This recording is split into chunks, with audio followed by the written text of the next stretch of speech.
What's up, everybody? My name is DX78, aka Brandon. Tonight's episode 40 of the Anime Dojo. We're almost to 50. We have 10 episodes before we get to that point. But I'm alongside Chris and Deon this evening. Gentlemen, how y'all doing this evening? Doing Dylan. great, doing great.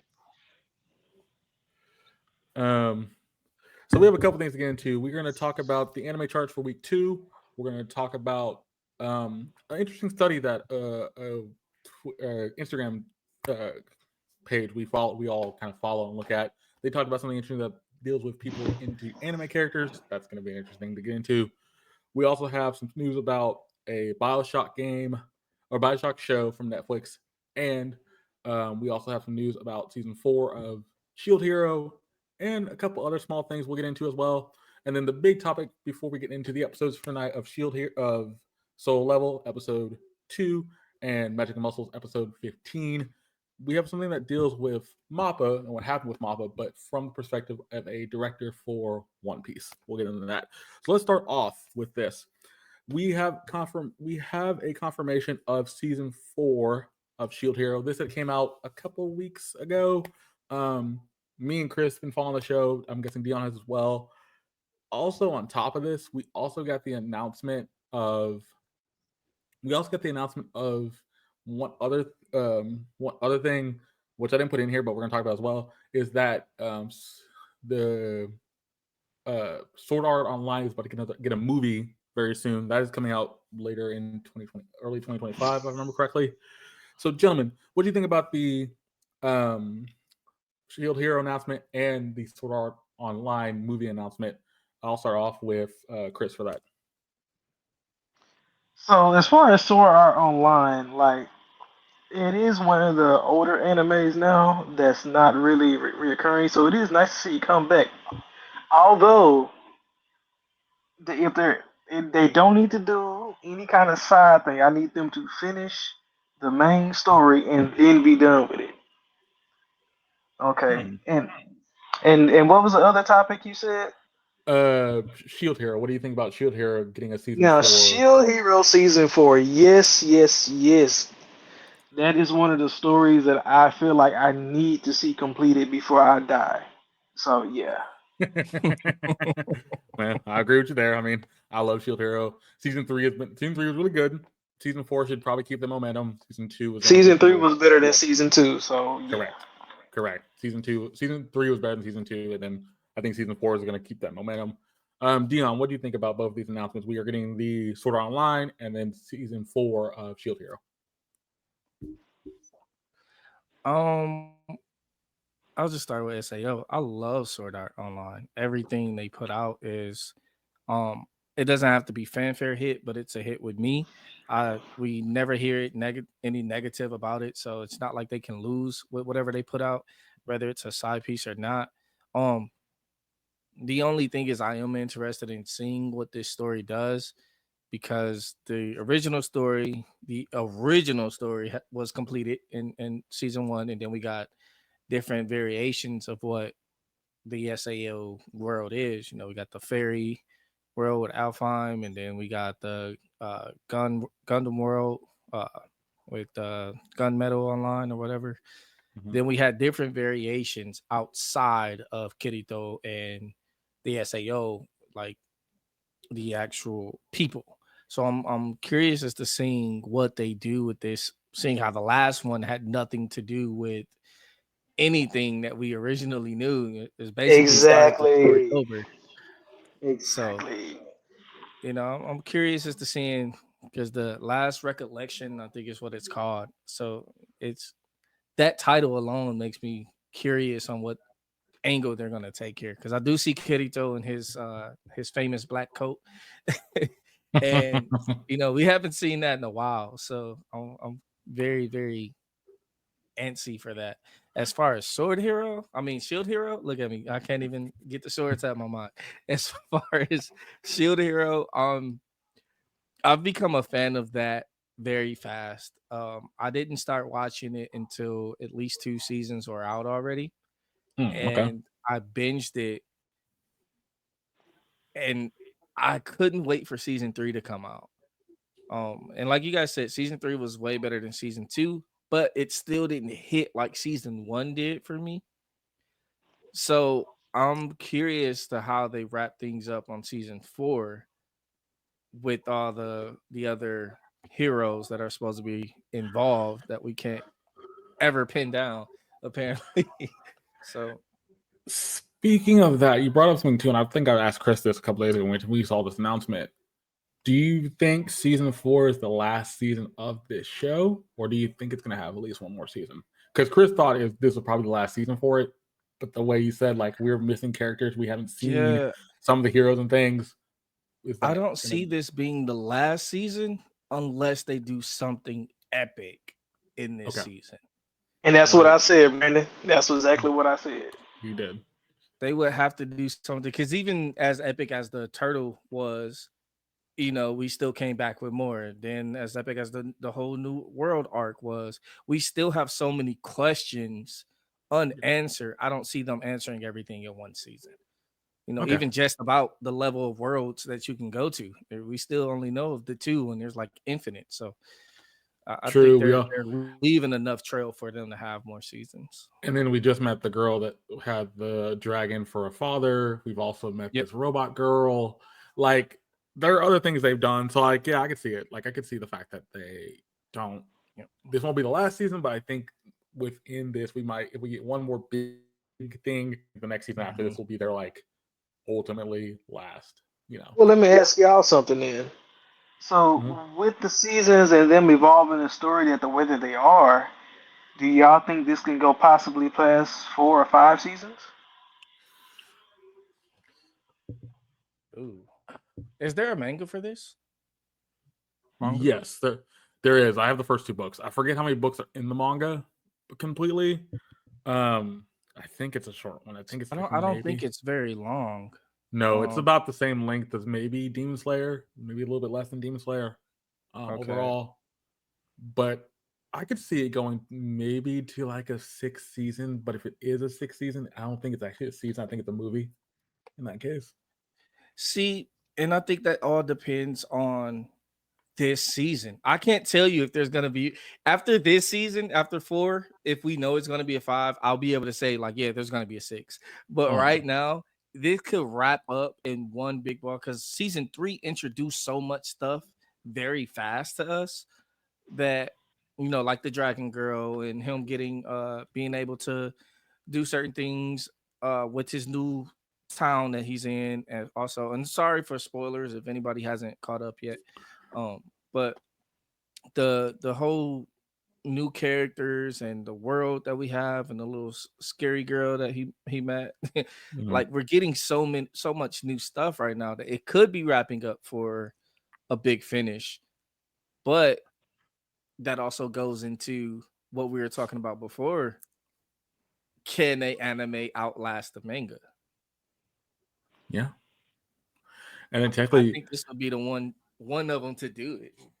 I think you could make a new story, but I think the new story would be kind of interesting because you could go multiple different directions. You could go to other worlds. You could go to the robot girl's world. You can go to the girl that has the fishing sword for Yeah. her world. Like, Well, that's the thing, though. They've already made a spin off of the Shield. I mean, of the Spear Hero.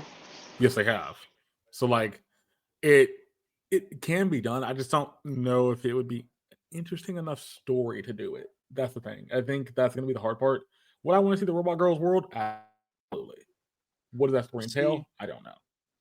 I think it would be a good story how they do the spear hero. We haven't seen any of these other heroes throughout this entire journey. We could watch their story in a Yeah, whole nother spinoff or just a continuation.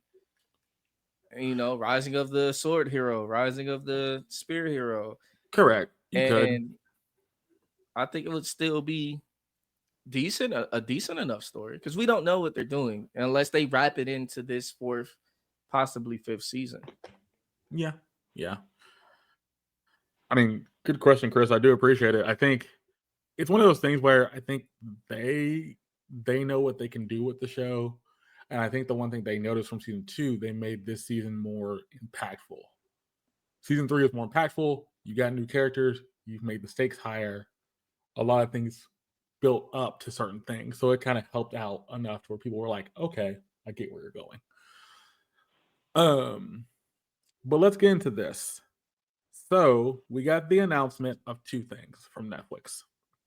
One was Avatar: The Last Airbender, and two was BioShock the show. I'm gonna ask you gentlemen this. For Avatar: The Last Airbender, I think the trailer was already out for this, so I saw part of the trailer and I saw it again today. Are you interested in seeing where this is going, or do you think this is going to be one of those hard ones to do because it's so iconic? And I'll start off with Chris for that. Okay, so I actually saw the trailer today, and I'm not gonna say I was impressed because I wasn't, but I am intrigued. But I am intrigued. It Okay. looks well enough. It looks well enough, and the animation looks good as far as the CGI characters go to give it a real enough feel from the show. So, and I mean, and the character matches. Yeah, I I think that could be a little bit better, honestly. But I guess now that I've said that, it's really going to come down to their acting skills. So I will ask you this: when you say character matches, and I thought about this too, I did see it for myself. Do you think they were better than when M. Night Shyamalan made his No, movie? Okay, no. okay. I was gonna Oh, ask. That's the question I wanted to ask because I know oh. when people saw that version of the movie, it was pretty bad for the character I fights. I want you to notice how fast I said that too. I didn't even let you finish the question. No. Yep. You know, for the question was telling me that it's pretty bad. Um, Dion, what do you think about all this? Thinking about we're getting Last Airbender as a show or show type show, but also getting also Bioshock. What do you think about both of these things? BioShock, I'm excited for. Big fan of the game. So to see an adaptation of that would be cool. I think they had a couple of animated adaptations of that weren't Yes, they do. serious Yes. things, but Yeah. to actually have some push behind it, that'd be cool. And I don't have anything to like base it off of. It's more of all right, first try, you get this. If it sucks, oh well, you gave it a shot, Yeah. somebody else can pick it up and do better with it. But here's the thing though, like that would be I mean, Netflix has had trial and error in doing games as much as they've done anime. Yeah. So with that being said, do you I never watched the Witcher series because that wasn't a game I've never played and I was interested in the story. However, if they can crack the same principles and codes that they did for certain animes and bring it and do whatever they have to do, the story could actually be really good.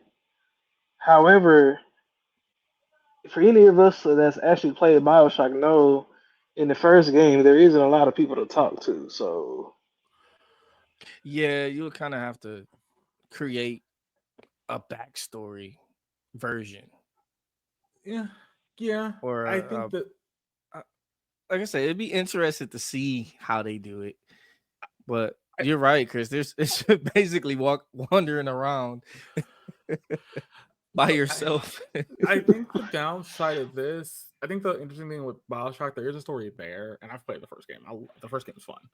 The first game's fun, Infinite's fun. The second game's kind of weird because it doesn't really stay with that same kind of Yeah. premise. Um, but I think if you do it right, you could probably do the whole radio. Like the first game's about where he's in that building alone, but he has a radio, somebody on the radio with him. So you could do the thing where he gets the radio, Yeah. meets the person for the first time in a real, and so he meets the guy he's talking to, but he doesn't know who the guy actually is. You just see like a silhouette.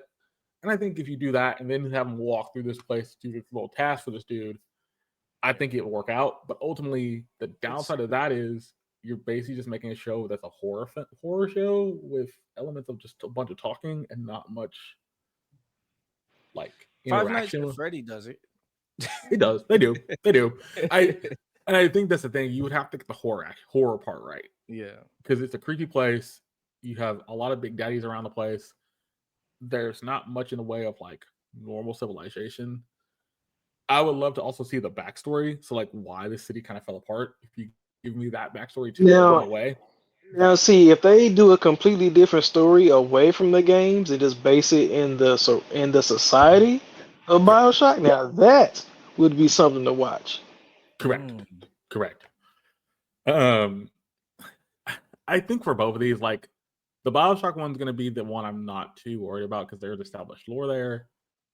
I'm more worried about the Last Airbender because Oh, the Last Airbender has a cartoon that's based on it.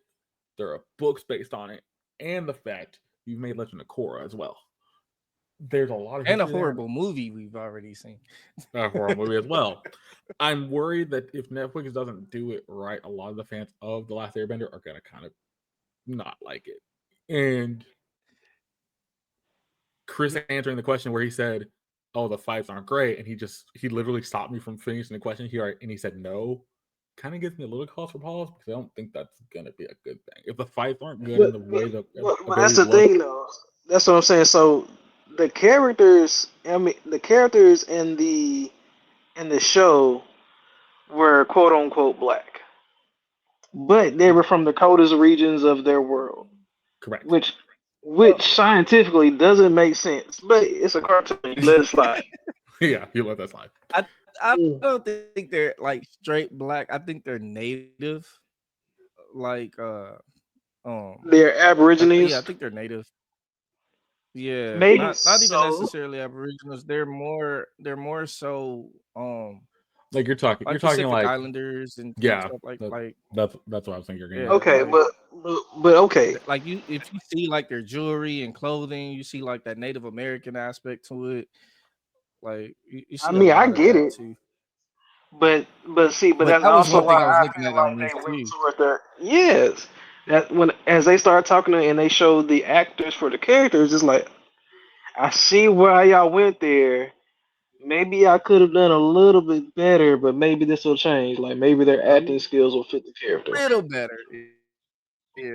So yes, the actors to characters were better I just don't than like yeah. Well, we know what you don't like. Fair enough. Fair enough. I want to I ask y'all in the comments, what do y'all think about this? Because I think for me, a fan of the show, person who's a fan of the show, the original show, I've seen parts of Legend of Korra. Like at the first we talked about the first movie a little bit here. Like I am not the kind of person to be like, okay, this is gonna be super terrible, but at the same time, I think this is where you're gonna start seeing Netflix kind of get burned out because you now have built. You have The Witcher. You have this. You have other things on your list. You're getting Bioshock soon. Like, kind of slow down a little bit. Like you've picked up a lot see, of stuff. I have to say this. If they base anything off of the way they did Witcher, it'll be great. I love the way that Netflix did Witcher. It's Okay. amazing. Will be bad to me, in my personal opinion. Y'all know I hate Netflix and their adaptations, but the biggest thing is I wish they would have done Korra and left the Last Airbender alone, and then maybe went back and done a Last Airbender if Korra was successful. So done Korra first as a live action, and then done But Airbender. that was the Yeah. one thing though. Korra as a cartoon wasn't as successful as Avatar. Exactly, exactly.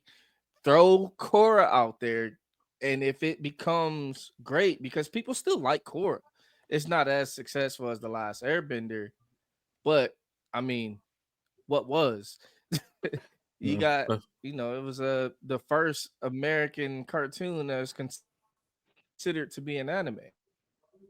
True, and Boondocks is number two. So throw Korra out there, get the fillers, get all the bugs out the works. Yeah, Boondocks. But get the kinks out, get the bugs out, fix it with Korra, which isn't as popular, and then be like, okay, this is where we screwed up, but it's the same world, same aspects. Let's do Last Airbender now that we know what we're doing. Okay. Okay. I don't disagree Yeah. with that. Um. Now let's roll into something that's kind of weird. So I'm gonna leave the big Mappa talk for last because that's gonna be interesting. That and the charts. So I found this today when I was looking through Instagram. And let me get the exact amount for this because it was actually kind of interesting. So 44% of anime fans have a crush on an anime character. But I'll go one step further. Almost 2/3 of the anime watching Gen Z audience says that they emotionally connect better with anime than they do with traditional media due to the types of stories and characters presented. Additionally, 40% of the fans and 58% of Gen Zs uh, say that they have a crush on anime characters of at some point. So let's get into this because I thought this was interesting, and it's funny because the two characters on this post they show is um, uh, Gojo and um, uh, what's the guy's name that has the weird 9 to 5? I can't say his name all the time from GJK as well. Gotcha. Uh, but those are two characters people talk about a lot Guy because with they the tie. yes that one I can't think of his name. Nominee. There we go. I think about it for a second. What is his name? Uh, and people talk about they are like really interesting, good looking characters, very well done. They have that like that really nice energy. It's funny to me because that doesn't surprise me because those two characters were really shown off in season 2. So I'm gonna start off with Deon for this. Do you think this trend's gonna continue, or do you think it's something where, depending on the show, we'll see more people talk about husbandos and waifus, that kind of stuff?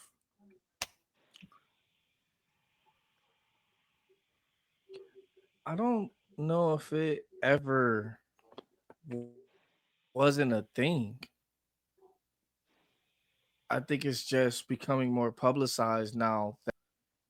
I mean, because I can remember like way back in the day hearing people talk about their anime crushes. They just didn't know what it was. Waifu and all that stuff wasn't a thing because we didn't know much more about the culture than what was on Toonami on Saturday nights.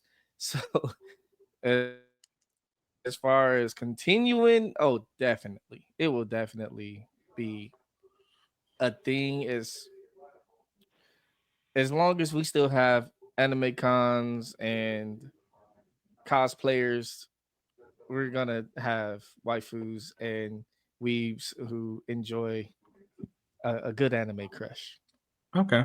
Okay. especially Gojo. Yeah. Chris, what do you think about this? That it said 40% of fans have an anime crush, and what do you think about how that number is? And even with Gen Z, that number is even higher. Bro, here's the thing. Anybody can have an anime crush, and I'm all for it. It's those people that take it too far. That's where I draw the Mm. line at. Like the people who want to bring their pillows in public and drag it around and act like you gotta introduce it to people and talk to it. Like, nah, bro, no. That, that's the part that I'm talking about. So So, Okay. I like, mean, I'm not. Nah, here's the thing. You read that post. I can guarantee you that nobody from that generation wrote that post because, bro, some of these generations that watch animes and they get too far into it, they can't separate reality from fantasy, and they bring fantasy to reality, and then they act like just because you're a fan, you're gonna accept it. okay, yeah, I can see it.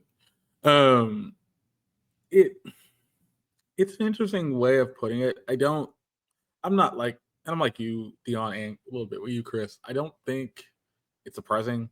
Gojo's one of the most popular characters in JJK. They did a whole beat scene with the dude, and they've done a couple things where they've shown his eyes, and his eyes are just like baby I don't poo. know, man. I think Nanami might be because he has a whole country that loves that man. True, but I think the thing is, with certain people, Gojo fits their, so both fit very well for certain people. But I think that's the interesting thing because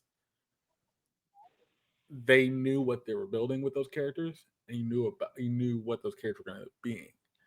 If you look in the history, like the past, I can assume, and you brought this up, Dion, which I thought was surprising. You brought up video games. think about that. Think about the fact that Misty was on that list for a lot of people when they were younger. Chun-Li, I can go down the list of like it. It doesn't surprise me, but I think also Yes. That's what I'm saying. Like, bro, I'm not ashamed to say I had a crush on Shigo from Kim Possible.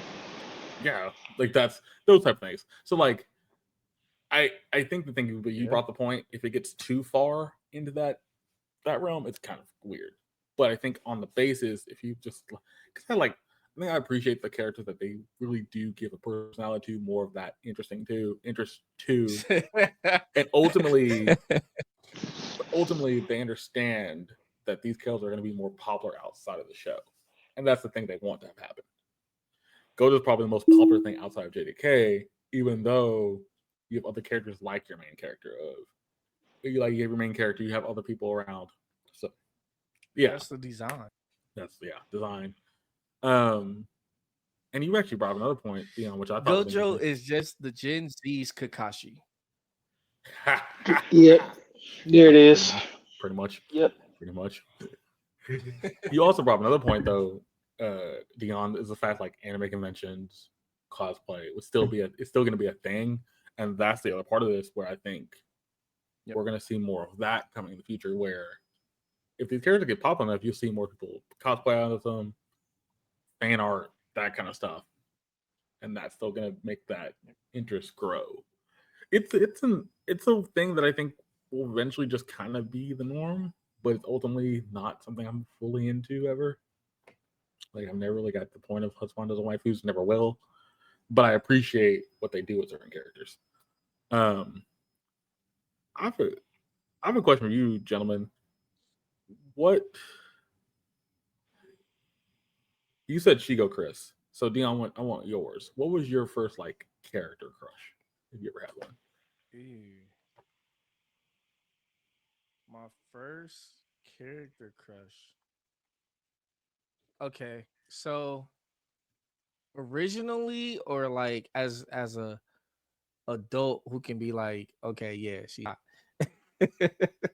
Actually, give me both. Give me both. Okay. Um Originally there was, I want to say, no, I think both may still be the same person, but Mm-hmm. but I don't know how many Bleach fans we have out there. But uh, Yaruchi yeah. from Bleach, Okay. Okay. she's the cat lady, Oh yeah. uh, Yeah. Yeah. the only black girl in Bleach. She was definitely my crush as a younger. Like, oh, she's black. Oh, she's cool. She can fight. Like she always had that mystique about her. But then as she got older, I started to notice like they actually built this character to look, pretty hot. But then Okay. we got what's her name from Fire Squad. Ooh boy. I haven't seen Fire Squad yet, but I think I know. I think That's I've your seen like crush, the. and you I, don't know her. Uh, You know what I'm talking about, Chris. yes, sir, I do. Fire Force. I'm sorry, I said Fire yeah, Squad. Fire. You probably sorry, but I knew what you meant. Fire I knew Force. exactly who you was talking about because as soon as you said it, I was like, man, I need her to come over and do show me some Maki. That's her fireworks. name. Maki. That's yeah. her name. Oh, Maki Yeah, buddy. I thought you was talking about the Maki. captain, the captain girl. The captain from the other squad. Yes. Yeah, she Hibana. Yes. Woo. I think that's her name. She she's fire too. But Maki got that edge to her that I was like, all right, let's Maki got fight. that unlook. That's what they got. So Brandon, Maki has a unlook where she can end up in a Oh, Well, I know she this she character. ended up in an uncompromising position, Correct. and I've yeah, seen this character. I've seen this character because I know about that Yeah. whole thing about that. That's yeah. that's an Yeah. interesting thing.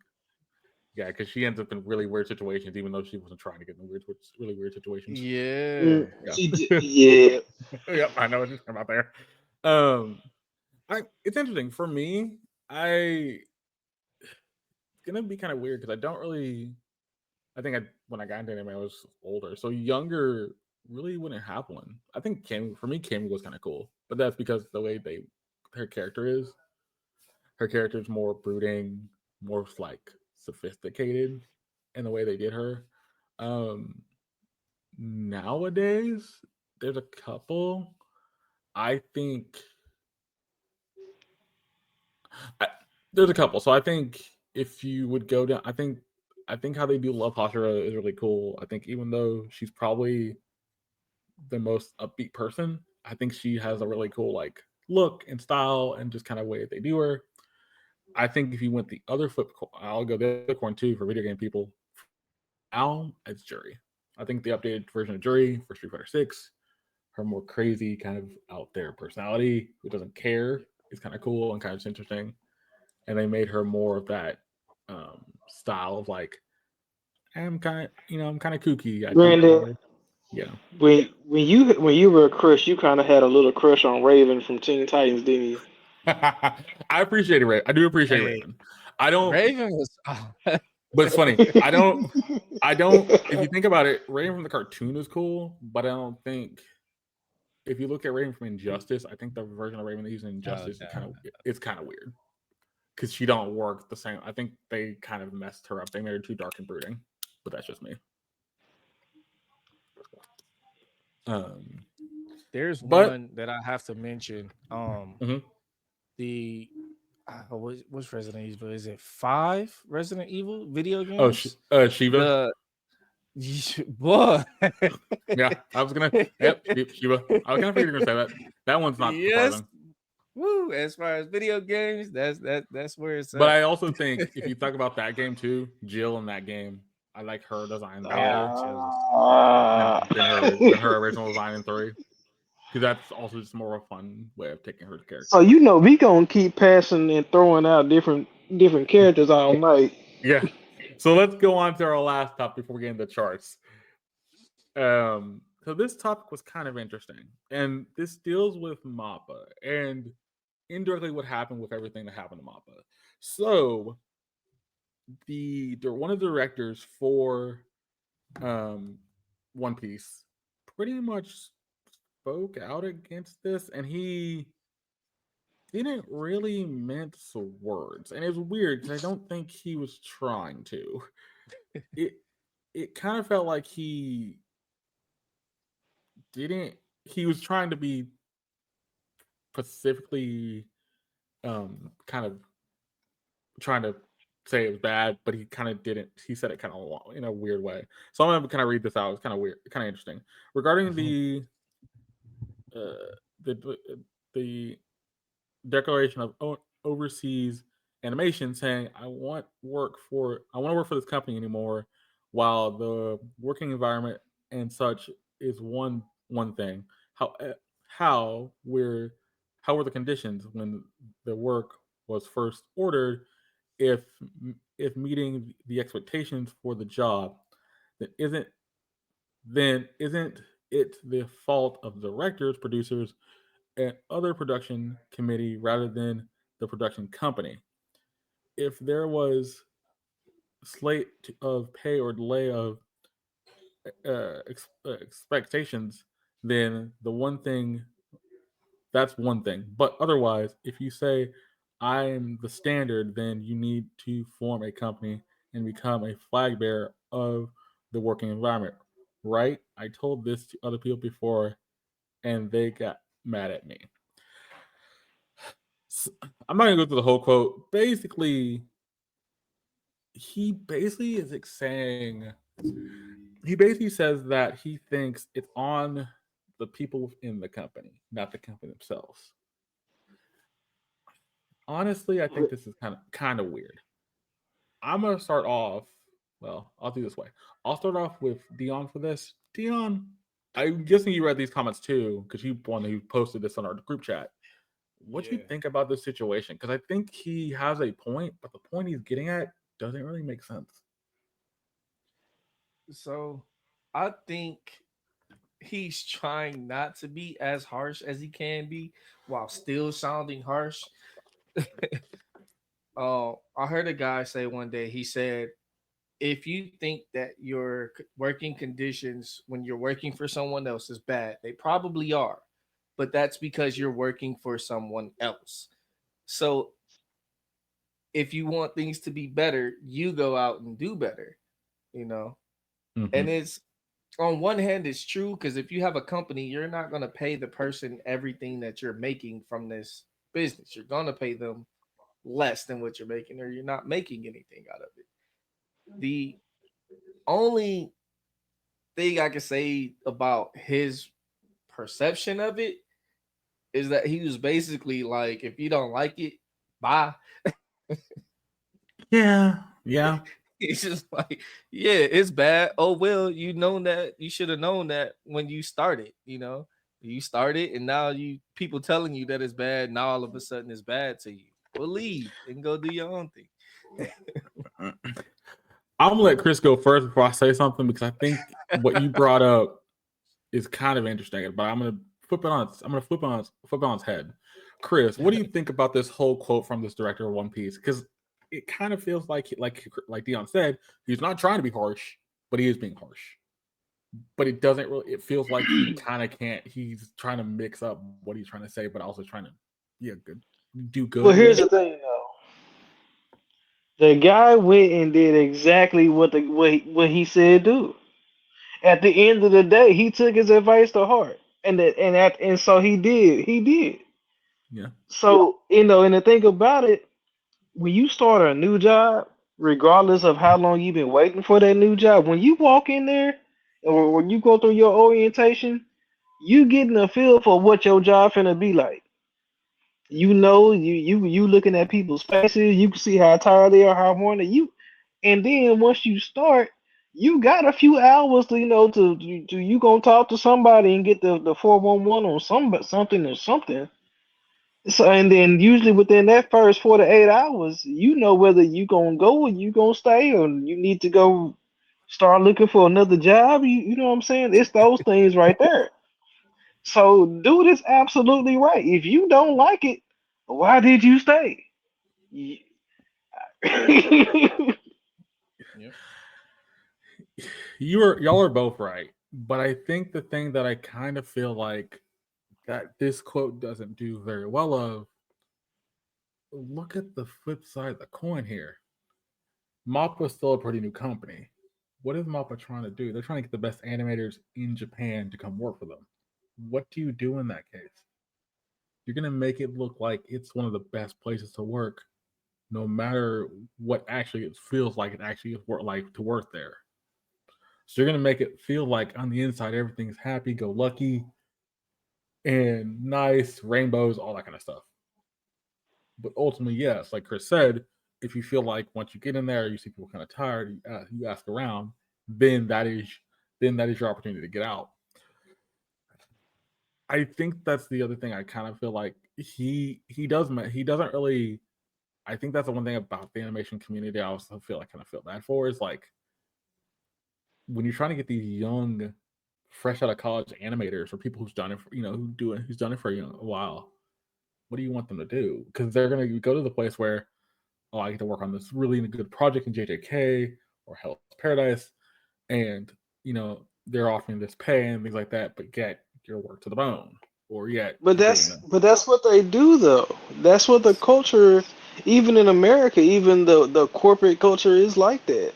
correct. Uh, You're right. You're not You're gonna right. go in and get like the best treatment in the world just because you want it. Like you have to get experience and earn that treatment.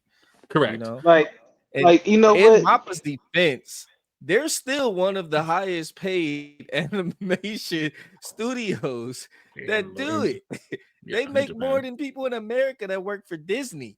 Like, so I mean, Apples and oranges, man. Pick your battles. And that's the thing. That's the thing I was gonna get at. Like I agree. I agree. Ultimately, it's pick your battles. Do you want something that's gonna? It's the ultimate thing. Do you want the money or do you want something to make you happy? But here's the thing, though. The dude took his money and however money he won from his lawsuit and started his own company. Correct. Now these guys, these big wigs, they gonna look at him and start laughing their butt off because they realize how much he got to do. That he see, they know stuff that he don't, Yep. and Correct. and they all laughing about it. Correct. They know how much See, overhead he's gonna have. mm-hmm. They know how much people he's gonna have to deal with. Ding ding. I will say this though, and it's funny because I've heard through YouTube, seen YouTube videos about they talk about it. Japan is starting to lose that culture of where they used to when you worked for Japanese company, you didn't leave till your senior advisors left or your higher ranking people left. That's not much of a thing in certain companies in Japan. It's still a thing in certain places, but kind of slowly fell off. It's slowly gotten away from that. Well, that's So because they start going more hourly instead of salary in Japan. correct. So I think that's the other thing too is like it's the balance of do you want to do something that you love to do, and if you want to make good amount of money doing what you love, but also feel like you're gonna be you end up getting work to the bone, or do you want to do a job that you love, but also you're gonna feel like you're getting something rewarding out of it. It's the basically what's more important, the money or the passion of the job, how you gonna work, and I think that's going to be the bigger question going down and going through history because if I think eventually you'll starting seeing animators probably You slowly know, slowly say I want to still do animation, but I'm going to do it in a way where it's going to produce my health and things. well, you know what? Let's say he gets his company off the ground, and in about 3 years' time, I Mm-hmm. want to see what kind of working conditions he got. Hmm. Okay, okay, I can't disagree with that. It was an interesting topic, and I'm not surprised the One Piece director got asked about it because he's been working for who does One Piece, by the way? What's the company? Oh crap. I don't know the actual company name, but like he's probably worked with that company since the inception for One Piece for the most part. So I guess for him, he's just like, I love what I do. I enjoy it doing One Piece. Talk to the people who help produce it, direct it, all that kind of stuff. We okay, but when you look at Oda as the author of One Piece and the time that he's put into Uh, his show alone, can't nobody say nothing. which studio? Say that one more time. Which studio? Which studio? Okay, which I figured they've been around for a while themselves. So yeah, hey, like I said, Wait, market. say that again, Dion, because I know that's the studio for the new one. Is that? I don't know if that's studio for the old one, because we're studios doing the Is it remake. Toy still? Yes. Okay, that one. There we go. Yeah. I don't know. I think ultimately it's going to be one of those things where I think Japan want to change that culture where it's not going to be a problem, but it's going to take time. And I think ultimately too, it's going to be the thing of who's going to be the first to change that culture. What studio is going to do it, and how's that going to work out? And then Yeah. is there going to be a trickle down effect from that? Like you say, Chris, if he gets the studio off the ground and everything runs well, it'd be a good thing. But if there's going to be bumps in the road, then how are you going to figure out those bumps? We don't know. But yeah, it was an interesting topic. I wonder if we're gonna hear more people from like different studios talk about it. Probably not. I'm actually surprised the guy from One Piece even talked about it, unless somebody straight up asked him from a magazine or something. Um, yeah, Yeah, I think uh, this was a editorial piece. yeah, it was from a magazine because it looks like it was the way it's translated. Some of the words don't match up fully. Like the translation is pretty well done, so it tells me that they really got it what he's trying to say down. Um, but let me know what y'all think in the comments because I ultimately Chris has said it before. I think we've talked about it before, me and Chris. But like ultimately, animators people need to get paid, and they need to get paid and have good working conditions. That's the thing about this. But ultimately, when Mappa's also picking up things left, right, and center, it's kind of weird. They have so many projects on their belt. Also, Butchigiri just came out on Crunchyroll, which is episode 2, which is You actually know pretty good. what? On a cool, and I'm gonna leave this topic alone. Mappa and Netflix need to go ahead and have a partnership. No, they do not. We're not gonna get into that. No. Okay? We're not getting into that. Netflix needs to stay in its own lane. Not getting into No animation partnerships. You can do stuff together, but no. that. But hey, I mean, Chris has a point. I have to give Chris the credit. He does have a point there. I can see it. I can see it happening. But it's not. I can see it happening. It doesn't mean I want it to. It's not something I want to happen. I can see it happening. But let's get into the week 2 anime charts. So these charts are actually pretty interesting because they stayed pretty much the same outside of a few things. So the Danger in My Heart season 2 is at 1. It stayed at 1. The 7 time loot villains enjoy a carefree life and marries to his worst enemy. Went up 8 spots. Wow, I forgot that went up high. Soul Level stayed at 3. The Apothecary Diaries went to 4, went up 4 spots. First Beyond Journey's End dropped a spot, went to 5. Chain Soldier moved up a spot, went to 6. A Sign of Affection dropped 5 spots. Magic and Muscles dropped 2 spots. Craftsman Elite dropped 4 spots, and Delicious Dungeon dropped 1 spot. Dion, from these charts, what do you think was the big takeaway from this week? That they finally got it right. Okay, explain, because I think I know where you're going, but explain. I think I know where you're going. I mean, let's start with the Apothecary Diaries. It was done so bad last chart. They made, what was it, 8 or something like that? Yeah, it was 8. With all this other lame stuff. And Apothecary Diaries is really good anime for what it is. It deserves to be up there. Solo Leveling didn't move as it shouldn't have because, it was still the same episode. And sorry, but they should have been 1 episode. So that was good.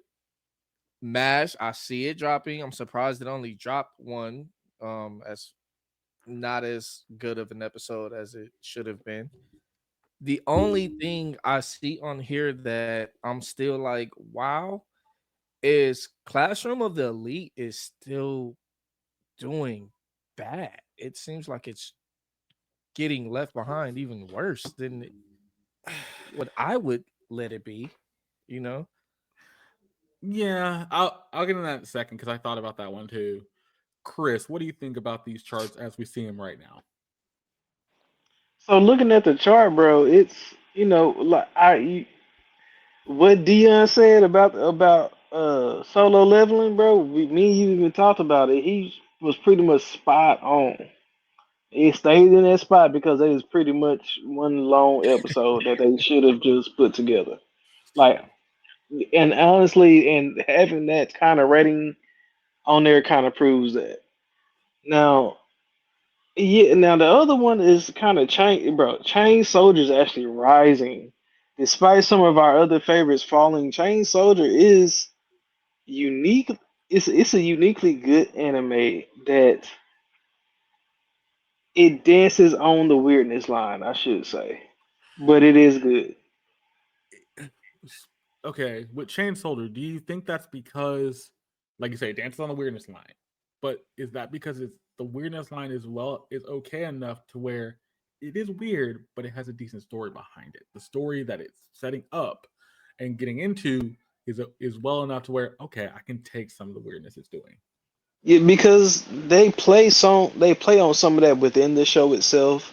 Correct. So which kind of dilutes it to a level, and then the story kind of not only does the story engage with the actual and what's going on and the basis of the story, like I without saying too much, like you have one character who's looking for his sister and doesn't even know he's looking at his sister in the face, Mm-hmm. which is like wow.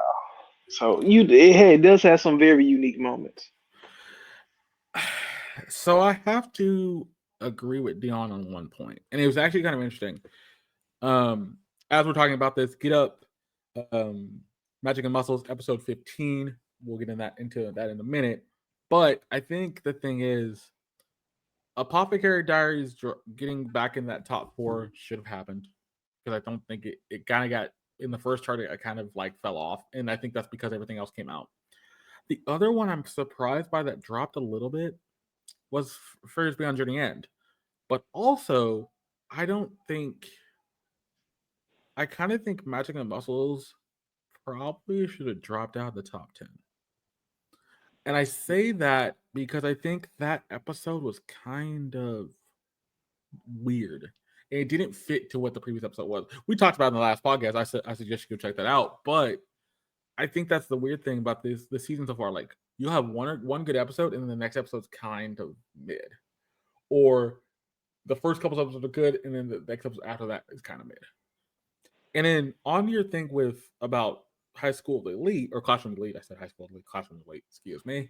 Like Chris has mentioned before, it's one of those shows where you have to have a very strong understanding of what's going on around in the episode. They do a lot of like, in the episode me and Chris just watched, our main character did so much talking to other people, it was insane. Like, literally, he ended up talking to like 5 different characters in the episode at one point, but ultimately only 2 of the conversations really mattered that I can really think of. The rest were kind of side things to get to the plot. And that's the kind of thing they're doing with the Classroom Elite, because Classroom Elite is just basically, here's a conversation. Here's a conversation that's kind of interesting. Oh, here's a side conversation that has the same type of thing to it. And then here's another side thing entirely that doesn't really have any bearing to the mental plot. warfare. Like, doesn't have a bearing yeah, that's the thing. It doesn't have a bearing to a plot. It's just there for more flavor text.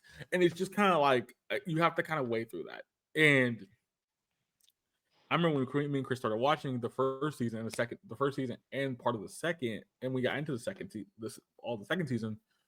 Chris said, focus on what they're saying, but also focus on what's in the background. So a lot of the background things are kind of telling you what's going on in the story.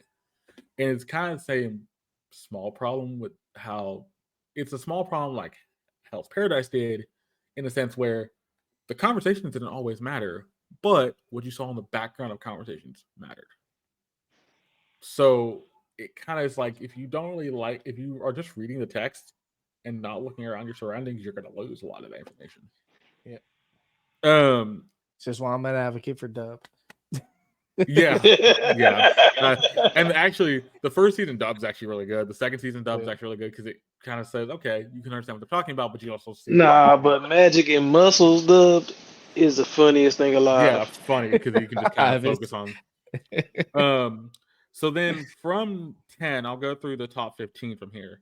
So Gushing Over Magic Girls 11, Villainous level 99. I may be the hidden boss, but I'm not the Demon Lord is 12. Texi Moonlight Fantasy is 13. Hong Kong Girls Are Super Adorable is 14. Shangri-La is 15. And then Metallic Rogue, which I'm happy it's in the top 20, is at 17. I appreciate that. Which it should be higher. It should. Absolutely should be higher. It should be higher. I think if we get to an episode 3, and I think this is going to be the downside with this season because it's happened last season. If we have an episode of Metallic Rogue where there's a giant fight and the fight's epic, I think it gets in the top 10. That's the only way. I think Metallic Rogue is going to have a plot point that's going to grab everybody's attention. That's the other one I can see happening. One of those 2 things will happen. That's the thing. One of those 2 things will happen. Whichever one happens, the plot point's more likely. Another thing, though, I don't think there's a lot of people watching it. Oh no, because it's so saturated right now with everything coming out.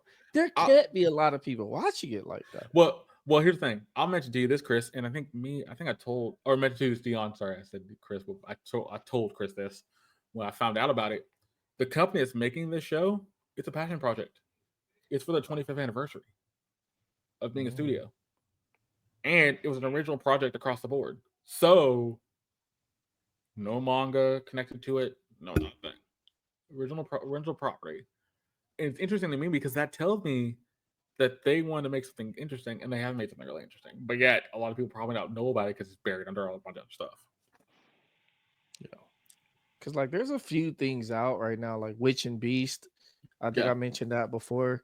There's My a few. instant death ability is overpowered, Yeah. which Chris has mentioned. That's on that. It's on the post. I think it should be higher. Like, yeah, it's gonna be The interesting. Ishura, I think it is, and I think that's on Hulu or something like that. But Yep. it's pretty good. Like there's a lot of things that's good, but it's new. And there's a lot of people still trying to catch up on anime. There's a lot of because last season was very, very, very big on releases. This season is already big on releases. I think come second season, if these have second seasons, they'll be way higher up on the list just because people will start watching it more. I think we're guaranteed. I'm gonna say this right now, and I don't say this lightly. I think we're guaranteed a second season for Metallic Rogue. Because if this is a passion project and I think they like the story they're telling, that's definitely getting a second season. But passion projects usually don't get the same funding though. True, but I think it's something where I think with them it is a 25th anniversary thing, and if people are enjoying it enough, I think they will just make a second season. And with it being in top 20, it's still good enough to. It's still good enough to make it a second season. I think the other one will end up taking the time. But I also think in this case, I feel kind of bad for, and we, me and Chris both watched this too, Shangri-La. I think Shangri-La should be a lot higher. But also, that's the same problem where Shangri-La is interesting to get into. The story is there, but it kind of doesn't think it's the same. It's the same like SEO. It's a better SEO than what SEO was. But I think a lot of people like SEO more because SEO does more with the story. And I think a lot of people are not liking the fact we're just in a video game world, straight up. And we've only been outside the real world a couple times just through character things. But I think that's going to change once we saw this episode, the next couple episodes with a couple fights. That will change that plot point stuff. The only thing that's different between Shangri-La and SAO is the thing that can actually kill your character. There's no that locked in.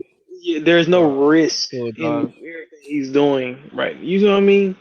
Yeah, he's pretty much playing a game where if you die, you can come right back. I mean, there might be a penalty or something, but yeah. I think what I think we're all trying to say, I think this season's kind of in a weird spot because they're trying to push the new stuff, and then the stuff that's continuing is kind of on the back burner.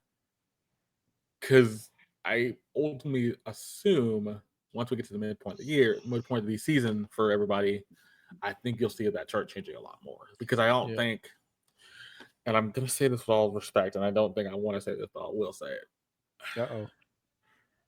I end up seeing solo leveling if the story doesn't grab people enough, I could see solo leveling dropping out of the top 5.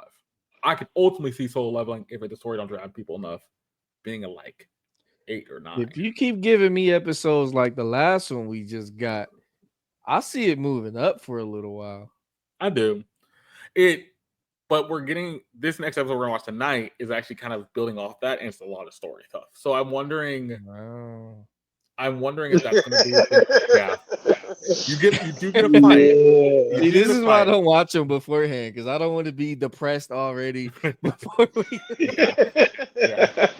But I think that's the thing. Like this episode's gonna be a lot of story stuff. I think the one thing about the next couple. But don't give it away, Brandon. I won't. But I think the thing is, we're gonna watch it. It's all right. I think the thing is, with a lot of people's expectations, soul leveling from all the key art and stuff, and like the first 2 episodes, I think a lot of people thinking, "Oh, this is gonna just be high action all the time." I don't think that's gonna be the case. Well, not after that first episode. Not the first episode. The second episode, I think a lot of people thought high action, stuff like that. And I think that's gonna be the other problem with these kind of charts. A lot of this stuff in the top 10, and me and Chris talked about this yesterday. We were just kind of hanging out, watching, just kind of talking. A lot of stuff in the top 10 is slice of life dramas and things that Chris not really into. I'm only into a couple of them. Like Beyond Journey's End, I'll be interested in because it's not that's not a really drama, but it's more like an adventure thing. I'm interested in. I fall asleep every time I watch it. I'm sorry. Like it just depends on what are you looking for in anime. If you're looking for a bunch of action, this season but you know what, B? Give you that. That's been a trend with these charts for the past few charts outside of the season when we had nothing but action animes come out. When we had Bleach Correct. and JJK and all those action packed ones just stacked right on top of each other, you were still seeing within the top 5 these ROMs and dramas just throughout the entire list. So maybe if solo leveling does give us some heartfelt dialogue, it can stay up there because clearly that's what people want. Just from the dangers in my heart still being number one. Yeah. And even like, it's funny if you think about it. The other one I was surprised by is on this list before getting to the episode for tonight. Blue Exodus. Blue Exodus is still sitting at 27 or in the mid 20s. And Blue Exodus was a season 2 or coming back from it. I think it's taking like season 4. It's season 2, but like the 4th season they ever made. Like fourth season ever made. And it's been like I think a couple year hiatus from when they last made it. yeah, So no Yes. one knows what it is anymore. No one's hyped for it. That's also interesting because Exactly. That's one of those ones like, why did you bring that back? You could have brought back any other show, but you brought that back. Well, I wanted them to bring it back. I'm glad they brought it back, but they should have brought it back a different way. They should have had a theater release for an episode. Like they should have made something it very big. something. You Eh. I see, and I'm gonna bring this up, and I hate to bring it up, but I think if a Bleach was in here, if a Bleach or a Dragon Ball Z, something that had like a fan base and history behind it, I think that would actually make people a lot more hype. And the funny part is, think about Bleach Thousand Year Door was in the top 10 for most weeks. Oh yeah, number one at a lot of times. Dr. Stone was also number 1 or in the top 10, stayed at 8 most of the time, but hit the top 5 a couple times themselves. Most consistent of last season. Yep. Correct. It was. I think if you had one of the tadpole and JJK, yeah. If you had a tadpole anime in this season, I think this would help this chart a little bit more. But it's also kind of hard because I think they're all trying to wait for the spring, or after the spring, basically. So we have nothing. There's no tadpole anime that's coming out at this winter season that people really care about. So that's why it's kind of. We're trying to get that Hashira training arc. Yeah. So that thing, Demon Slayer coming out in spring next year, this coming year, that's going to be a tadpole anime. Bleach coming back that same time period, same thing. So Tokyo Revengers. Spring is gonna be big. Yes, spring is gonna be huge. So, ladies and gentlemen, I hope you have up episode 15 of Magic and Muscles. We're about to get into it. I will say 3, 2, 1, and then we'll get going. Gentlemen, you ready? Ready. All right. Wait, what was that? Was that animal? Yeah, that was animal. So in 3, 2, 1, let's go. Ram's art and the God's Gift.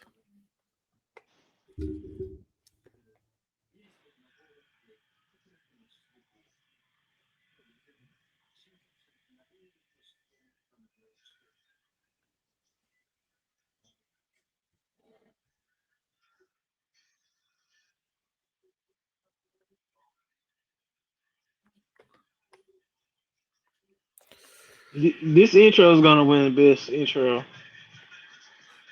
Speaking of that, this intro has already have like, what was it? What they say? Oh, it's like 8. It's some like 8 million hits on YouTube.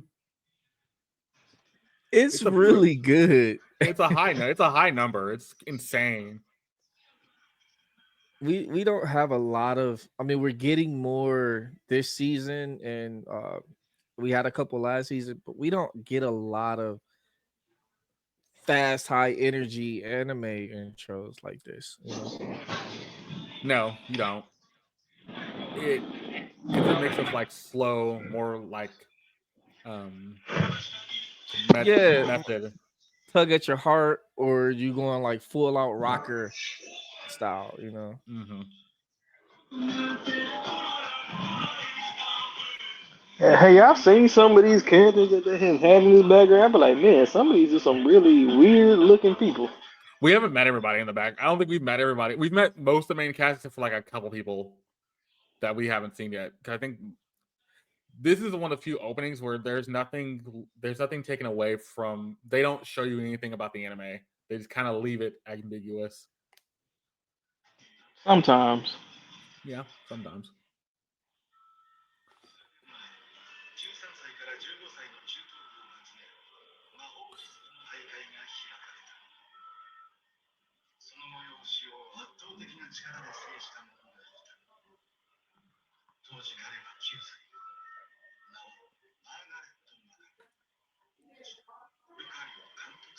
Oh, so now we're gonna get background on the treble clef guy. Macaroon.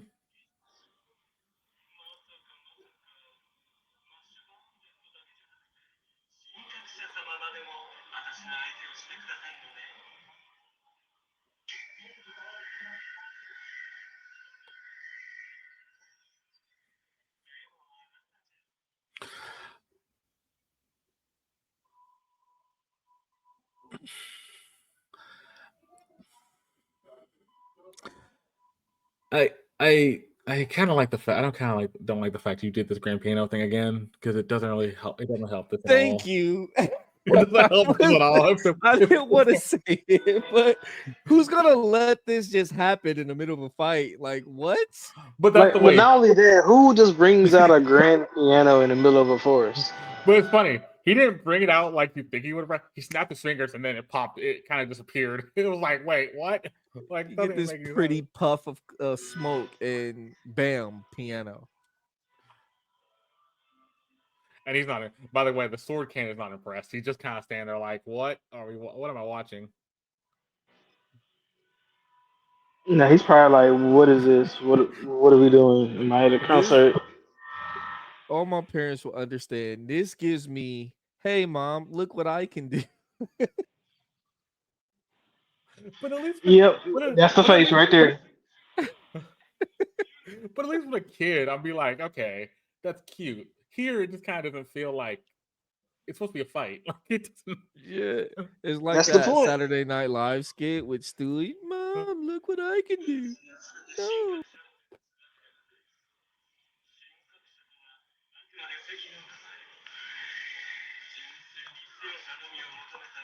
and it did nothing.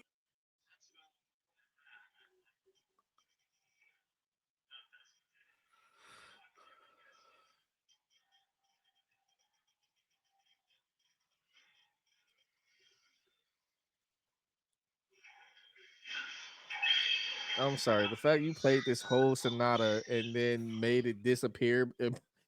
What was the point of this scene? See, this is where what I was talking about last week. It looks like we're getting it again. Yep. Wait, does that dice have like 90 numbers on it? What was that dice? Yes, it's 100 rolling dice. Is That's that a actually a that's thing? a Dungeons and Dragons type of dice. That's technically what they're playing. Yeah.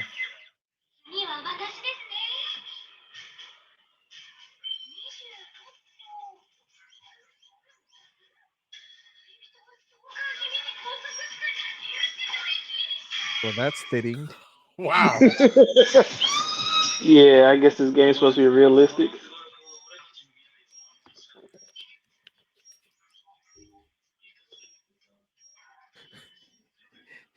Oh, wow. Where can Okay. we get this game? This reminds me of the game that what was it? It's based off the movie. I'm trying to think of the movie it's based off, but like where they roll and you keep roll, you keep things keep happening in the house. That's why this kind of. Jumanji. Yep, Jumanji.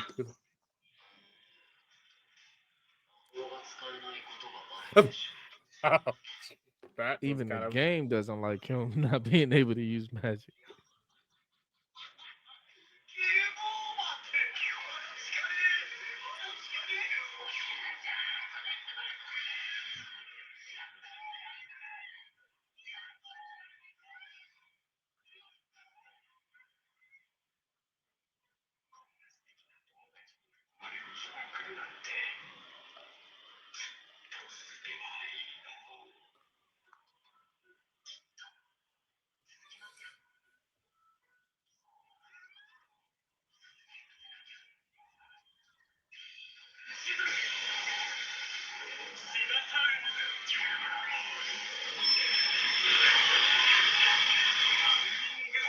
And why'd you cut back all of a sudden back to this fight? And why is the background the same melodic tune? Because he's showing out musical notes.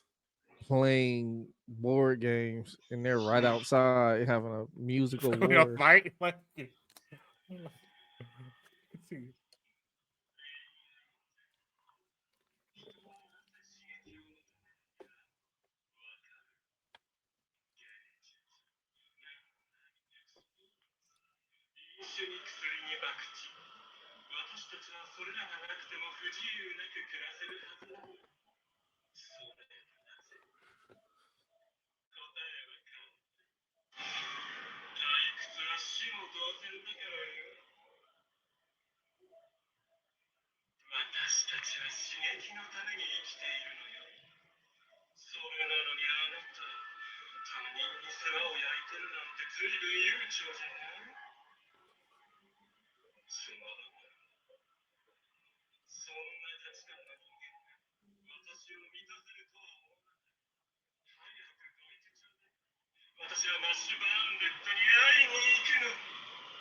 Oh, he's actually sad.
Whoa.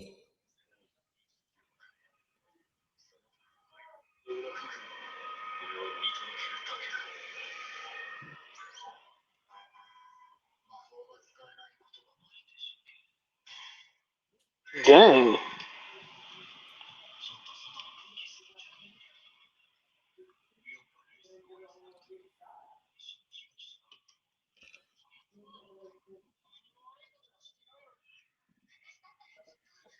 I feel bad for his little brother.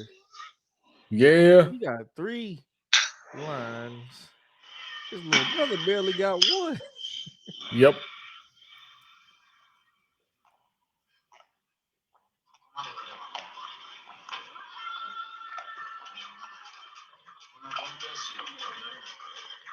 The giant cream puff. Also, Mash sees the fight.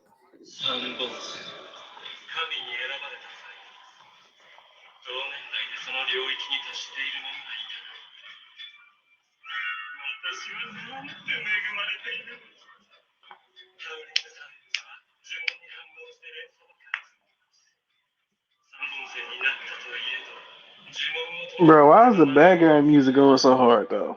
Yeah, that music is kind of going hard.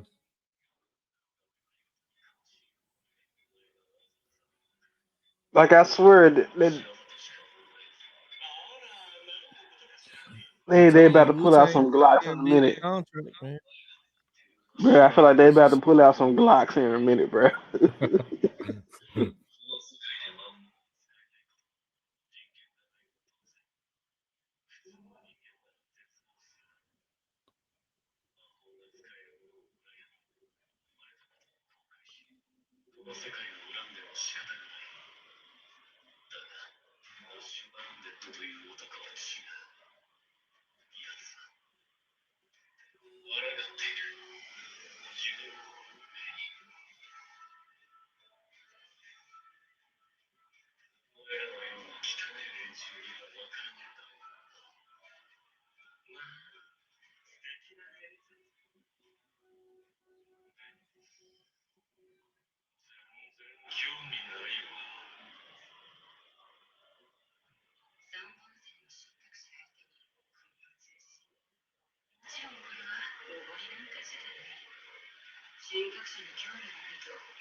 So does his treble clef count as one line, you guys think? Or is that two? Yeah, that's I think it counts as one line. Okay, so he has two lines altogether. Correct. one. Correct.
'Whoa, that one looks something out of like a video game. What was that?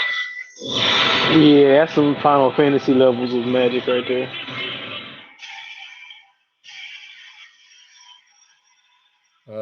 Y'all should be. Never mind.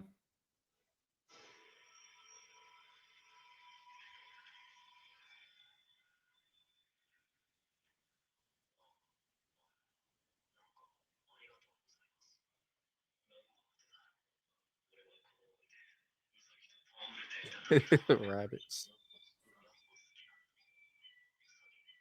Remember they did that in JJK? Uh-huh. Wow. One attack did that. Yeah, and I kind of wish we saw the rest of that fight because they just stood there and talked for about 5 minutes. Heard a whole orchestral Like, procession, and oh man, that whole section was not fun. it was over in one fight, one move. Man.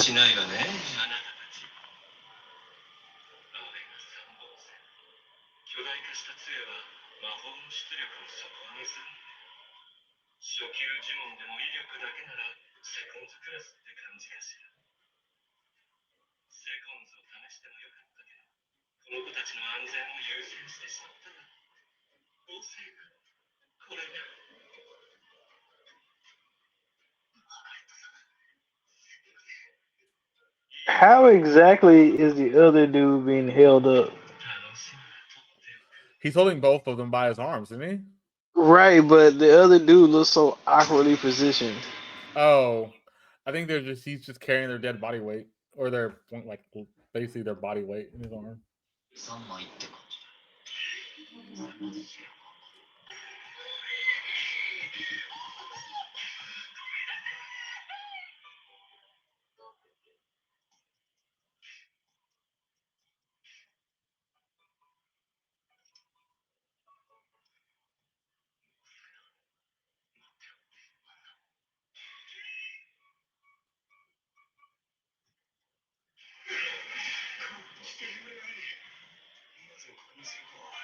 I'm too hyped to sleep. I need to go check my luggage. Eye drops, antacid, pain reliever. Come on, bro. Wow, that's a Facial list. toner, bro. You really need all that for a trip?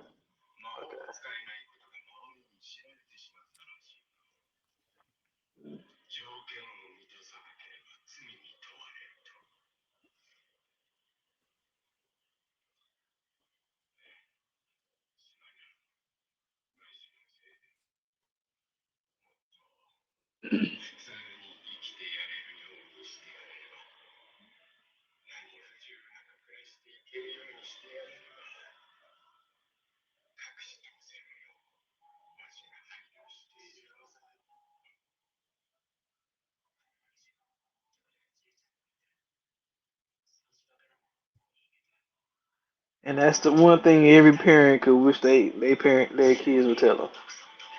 Yep.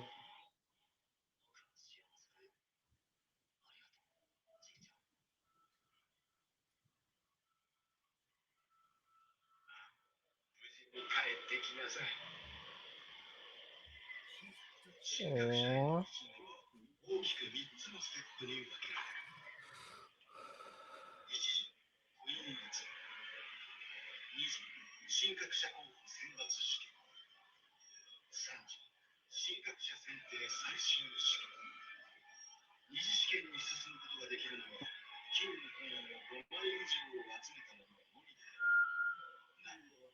So now we're gonna see the stuff that happened in the intro video. Yes, I hope so. Yeah, we're getting to that point now.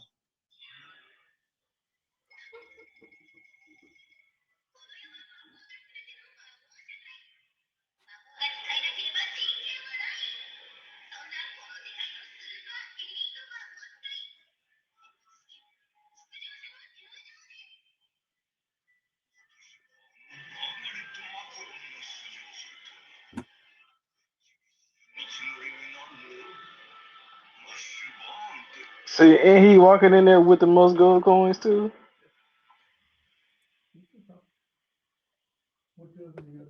Okay.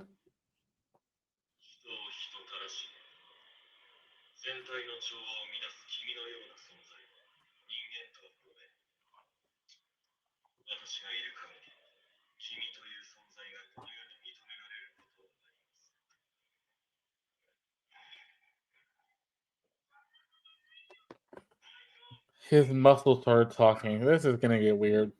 I need to name every muscle.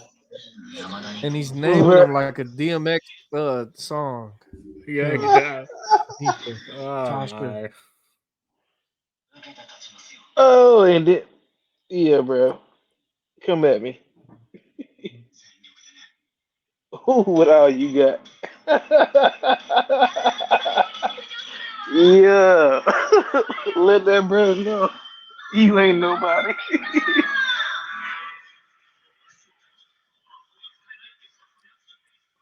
Oh, so now everybody knows he can't use magic. Okay, well, I'm Yep. talking about this. I'm gonna talk about this when we go do the review this because I think this is really kind of sad now.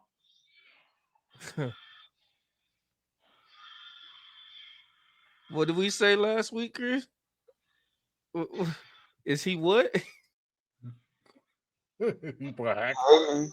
Oh Yep. man. Oh man. Hmm. If this So ain't look, prejudice, I don't know what is.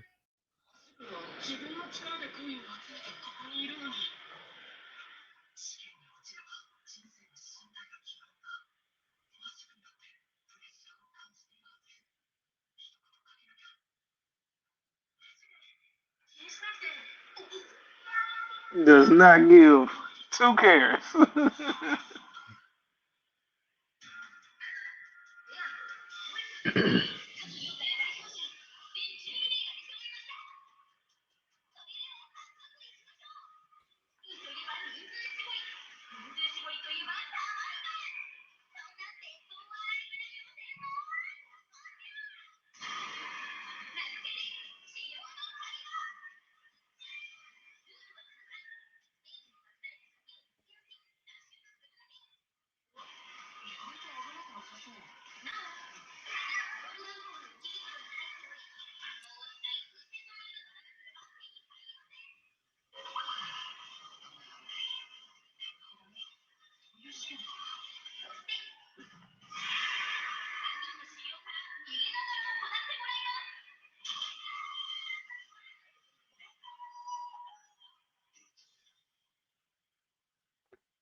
All right, so that was the end of Magic and Muscles episode 15.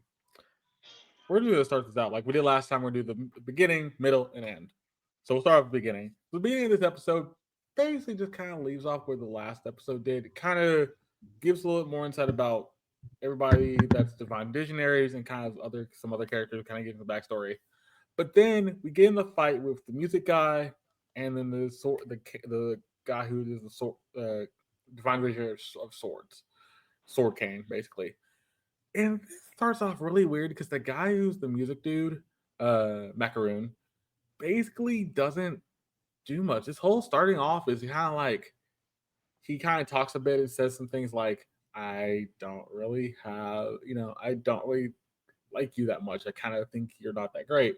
All this stuff. But then he randomly poofs the piano out of nowhere, thin air, and uses his piano to play a melody. And this melody goes on for a good minute to minute and a half, 2 minutes.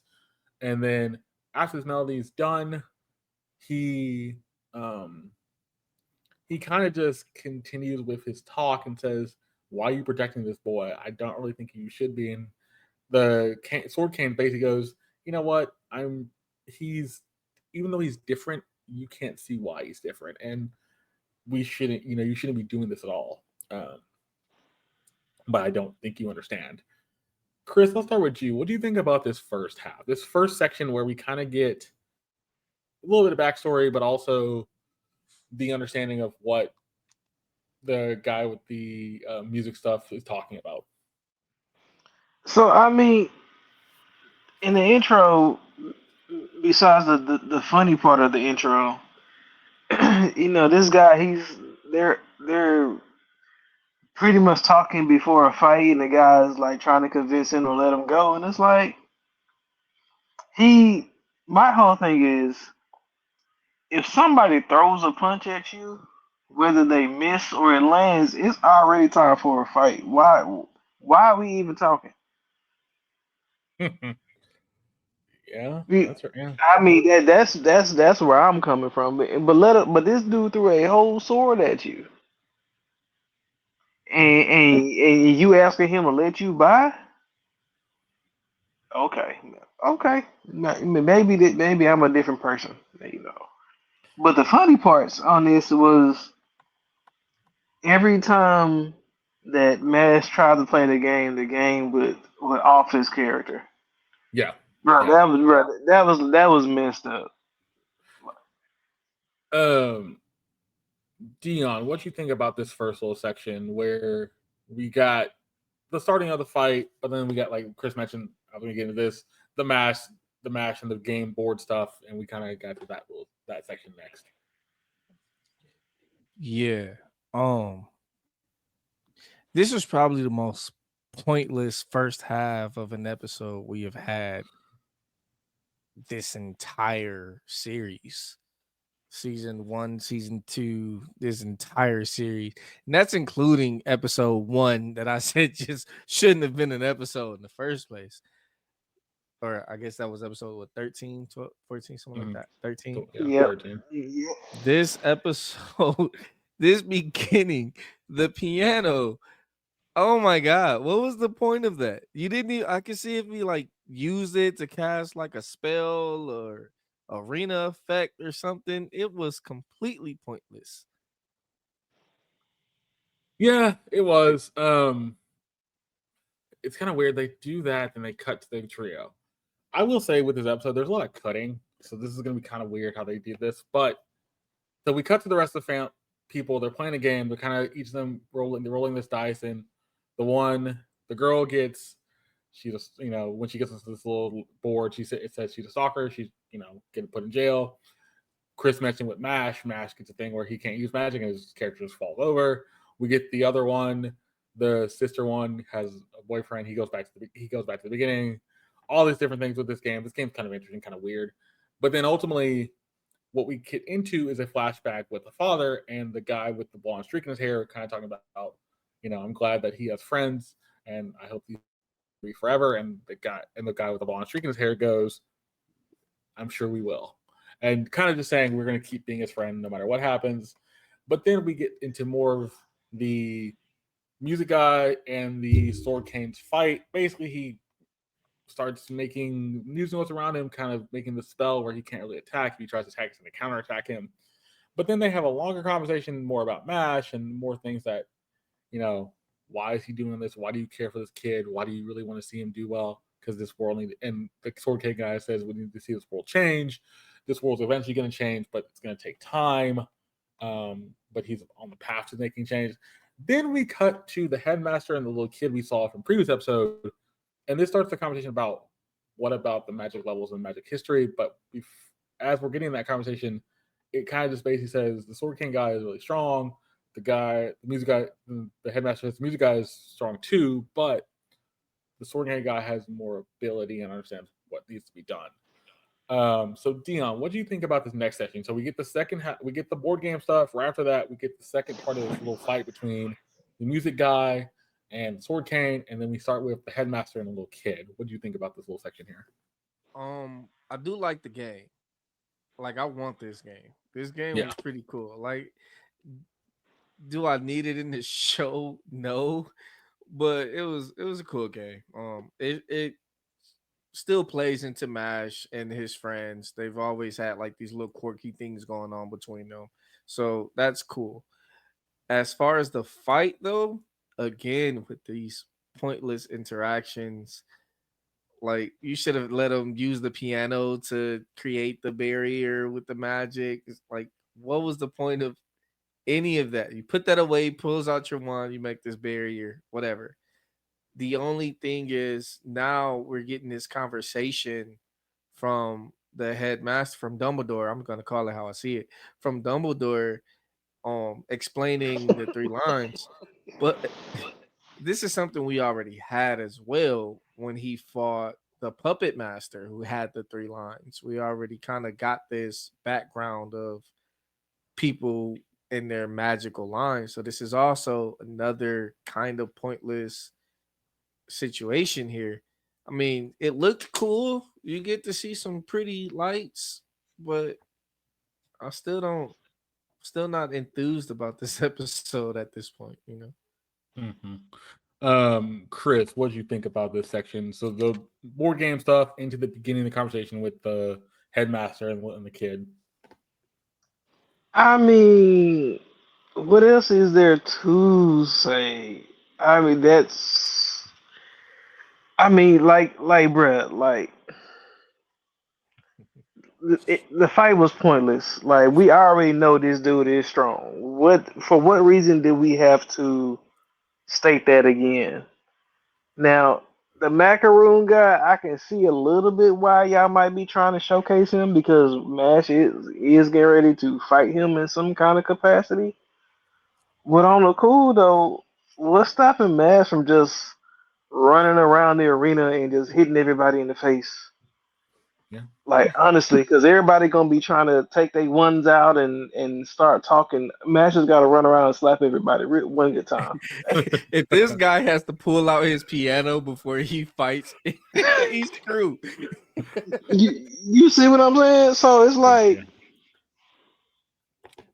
so again, and then the one nice thing was what the things that Mashin was saying about his friends or his dad was saying. That was a nice thing. Like, that conversation between Mash and his granddad. You haven't gotten there, but yeah. Yeah. So from this point on, it kind of jumps around a little bit more. We get the more conversation between the headmaster and the kid. The headmaster kind of talks about the three lines, what the different power levels are, the fact that the Sword King guy he is a 3-line person. He's going to use his ultimate power. We end up seeing that while all these musicals around him, where he gains a third line on his right eye. Then we get the more the board game, but then they kind of get annoyed with the board game, and they kind of just start bickering at each other. Mash ends up leaving to get some fresh air, and he ends up going where this fight is happening between the guy who can use musical magic and the Sword King guy with a giant cream puff, by the way. And he ends up just seeing this out of the corner of his eye, doesn't know really what's going on. They kind of still talking. Mash is there, kind of wondering what's going on himself. We finally ultimately get something from this where the conversation ends and he's like, you know what, I'm gonna end up just beating you. I haven't, there's no point of you staying around. I don't care anymore. I'm gonna do what I need to do. And then the only thing about this next section is the fact that he ends up like closing the guy with the musical notes on his eyes, closes his eyes, imagines all this endless applause from like playing this like show or concert thing. Then he pulls out an attack. Once he pulls out the attack, it doesn't really matter because ultimately the sword cane guy blocks the attack, and basically we get to we're at the end of this little conversation between the headmaster and the kid, basically kind of confirming one, if he has 3 lines on his face, they're stronger than 2, but ultimately he's unlocked his ultimate power. And we're gonna The see this in a second. the only thing that's really questionable about that scene is why on earth does his third line just appear and then disappear? Yeah, it doesn't really explain it. He kind of says he can. I think he can use But that more. doesn't make sense for the other third liner. That Correct. Correct. So he kind of the headmaster tries to explain it where he's like he can unlock more of his power, but it's not really that strong. And then once he unlocks it, he's fully at a godlike level. So he's just Uh, going into like sage mode. He's unlocking his chakra. so does that mean the other guy is constantly in sage mode? He's probably doesn't have as much sage power as this guy, but yeah, he's probably always yeah, ready to go. yeah, he Interesting. is. Cause you see Uh, the macaroon guy was like, oh, his expression changed, and then correct. bam, he popped out with the vein. And you kind of brought it up. This is the 14-minute mark of the episode, so we're going to about to talk about the back half. But this part here kind of feels like just kind of an information dump. So I'm going to ask you both this: what do you think about this middle part? Because I think this is a lot of information, kind of giving you the backstory about what's going on. Not really much else is really happening. It's just kind of like here's information, here's information, here's more information. You kind of see things, but then you only get to see things to the end of this second little section. So I'm gonna start off with Dion for that. This could have been the beginning of the fight to me. Ding Yeah, ding ding. Like this, yeah. this is where it starts, which is sad. At 14 minutes in, this is where the episode starts. This is really Like all the other stuff is pointless, but now we get to see. Okay, well now this guy has a hidden power, and he's going against this macaroon guy who thinks he's strong enough to fight him. We get to see that power difference. Cool. We get to see that that Dumbledore knows a little bit more about these divine visionaries than we first thought when he first, arrived on the scene. He didn't We don't see him being like as strong as divine visionaries, but now we know that he just as well could be. Um his lines could be popping off all over the place, but we also get to see this character that we've only seen once before, the Ryan's guy, the sword guy, unleash divine power. I'm not. We get to see him call down like from the gods and stuff. We Yep. get to see the difference in power from this normal magic user to the divine level, and that's my biggest takeaway from this part. Is okay, we see that balance offset here. Chris, do you kind of agree with that? Do you think this should have been the beginning of this episode? Plus, do you agree with Dion on the fact that this is kind of like you kind of see the divine power of the Sword King guy and the fact that we get that information of like that the headmaster's like, oh, this is what it really means. Well, see, right now the only thing that we have that I have to compare it to is the three guy from first season. Mm-hmm. Now, I'm not gonna lie, his power was technically OP. Like, like honestly, like he can turn just about anybody into a puppet. I guess Masses had a literally stronger will. So, Mm-hmm. but at that point, so when you bring it back to this guy, he's unleashing what a higher percentage rating of third string power or whatever. It's like, okay, so was the other guy really just a bitch or Well, or I think the biggest difference is he wasn't a divine visionary.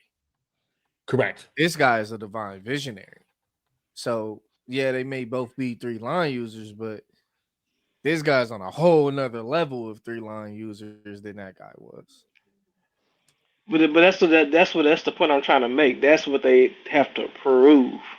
That's what I'm looking to see in this next episode. See, and that's where I think we get a little bit of that with seeing him call powers down from the gods and stuff. Because the other guy didn't do any of that. He just got his butt beat and was like, "Oh, okay, I'm done." Mhm.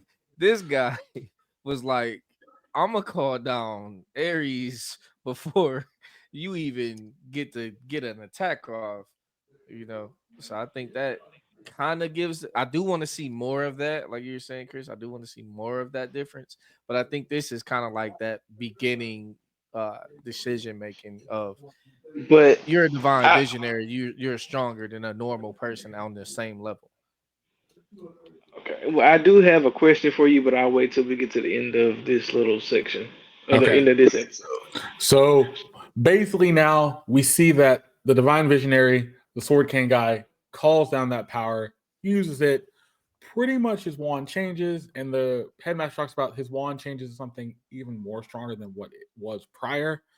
And so Mash sees this, sees the fact that this all happens.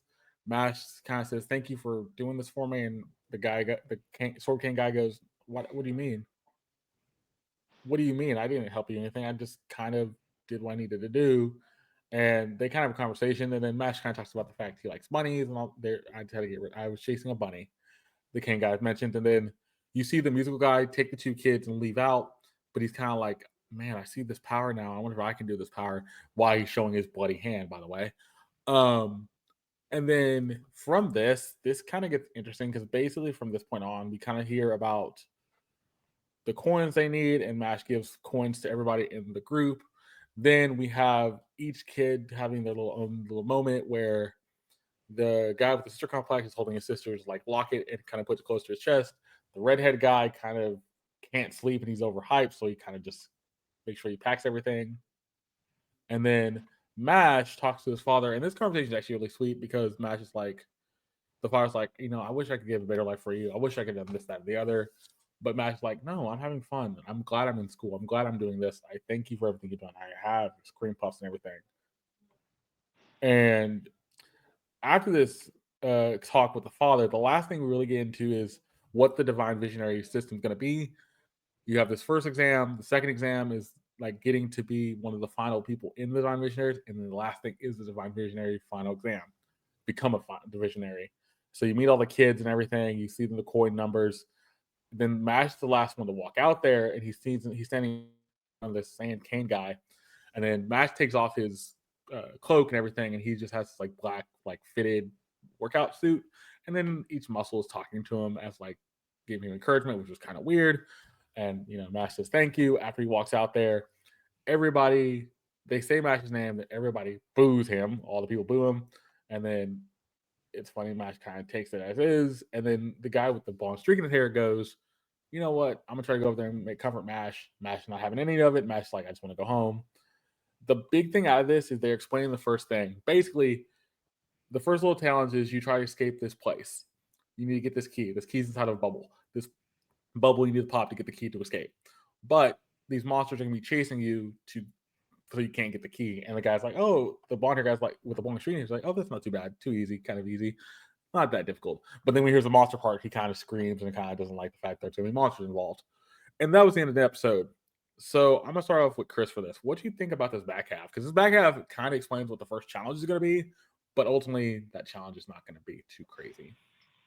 Well, see, the thing about this back half is that despite the challenges of the actual test itself, you have people that are probably going to target Mash just because he's Mash. Mm-hmm. And so it's going to be interesting to see how that works because I mean they also have those three beasts in there with them too, so Correct. It's the students versus the bees versus the students. So it's like, and then on top of that, they got to get the key. And then the most messed up thing about that challenge is they said that you got to use magic to pop the bubble. Correct. And I'm over here thinking, okay, how either Mash is going to pop it or somebody's going to pop it for him. Okay.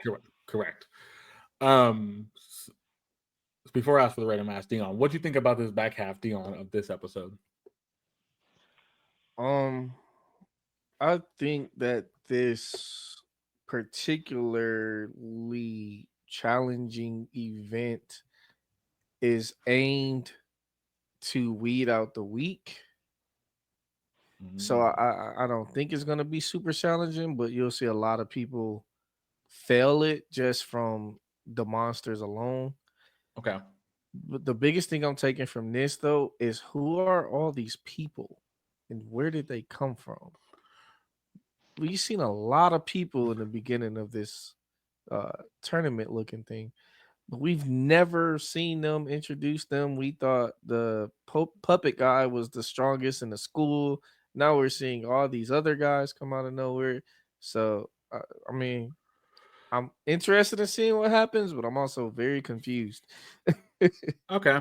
So I'm gonna ask you this, Dion. What would you rate Magic and Muscle episode 15 for this? What would you rate this episode? Oh my god. A 4. Oh, give me a short explanation why. I mean, we didn't do anything better than the last episode, and I rated that super low, so I can't Okay. rate it any higher. We still didn't get anything. In fact, I'll give it no. I'll still give it a 4 because the only fight we seen, if you blink, you missed it. So Yeah. it's, it's bad, man. It's Yeah. very Yeah. plot heavy, but it's not a good plot. Before I ask Chris for his rating, get up episode 3 of Solo Leveling. We'll get into that in a minute. Chris, what you would give Magic Muscle episode 15 for a rating? So I'm going to give it this specific rating because, like Dion said, bro, this was awfully boring. I found myself yawning a few times. Honestly, this would be one of the seasons that I wouldn't watch anymore if it wasn't for the first season. If this was the first season of this show, I Oh would yeah. have looked back and say, okay, not this one. Okay. So therefore, I am giving this a 6.2. Okay, a little higher than Dion. That's not okay. That's fair. Yeah. Um, hmm. This is gonna be kind of weird. I'm gonna have to give this like a 2. Yeah. Okay. And there's a couple reasons why. One, I agree with both of y'all. This seems kind of boring. We haven't really set anything up. We've also have a lot of new characters that we're not getting much about. The back half of this, we get a lot of new people we don't know nothing about. Also, the one other thing that kind of sticks it here, and Dion said when we saw the whole arena thing, everybody booed MASH. Yep. And told him to go home. Now, the whole thing with the bird, the kid from the previous episode, doesn't make much sense now because you're telling me everybody does know. How do they all know and why?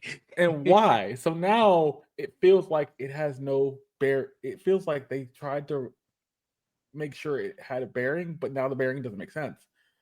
Because the one kid ran away from the previous episode when he saw the puppet dude.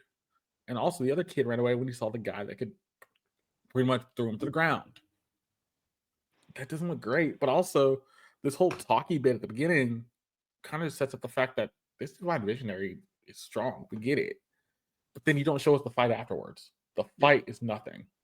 Like you say, blink and you miss it, the fight's there. The fight's just there. I think the board game 20-minute stuff. setup. Yeah.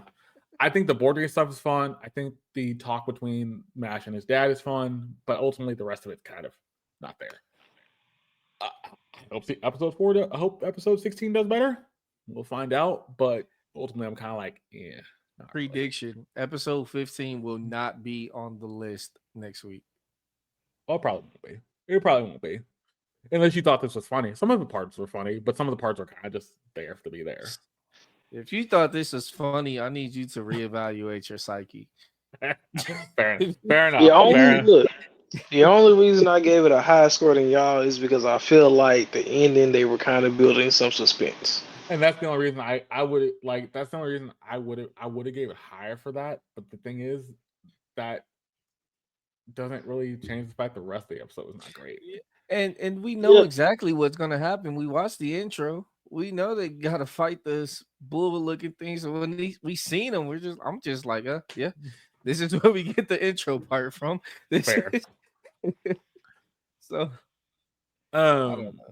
but let us know what you think in the comments. Let's get into Soul Leveling episode 3. This I will was say, interesting. Chris, I'm sorry. He's No, go gonna ahead. pop the bubble with its wand. That's the only reason why we seen it. Yeah, that was gonna be my question to you at the end of this. Oh, which, Was which does it look like that wand is going to be a plot point now? and yep. now it's going to be the punchline for that joke, basically. He's just gonna hit Look, it and it's gonna pop, or Right. drop it on top and it's gonna pop or something. Pop. Yeah, that's the punchline. But let's get into Soul Leveling episode 3. This episode was interesting. It kind of gives some more backstory, but we'll get into it as we go along. I will say 3, 2, 1, and then we'll get going. Gentlemen, are you ready? Yes, sir. ready? All right. In 3, 2, 1, let's go. It's like a game.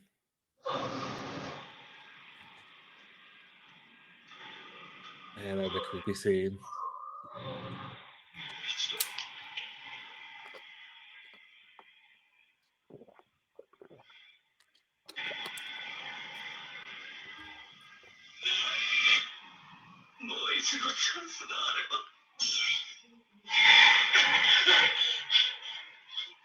And he wakes up from in the hospital.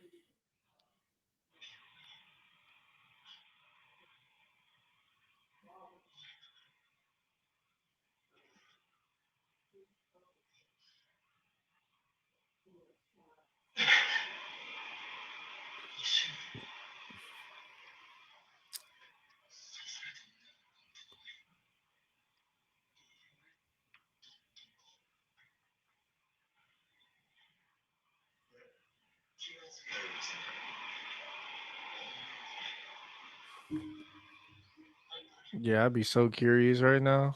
My legs are back. Legs are back, arm is back, fully healed. Like he also said, his chest should have been bleeding. Yeah, he should be in like a full body cast rap.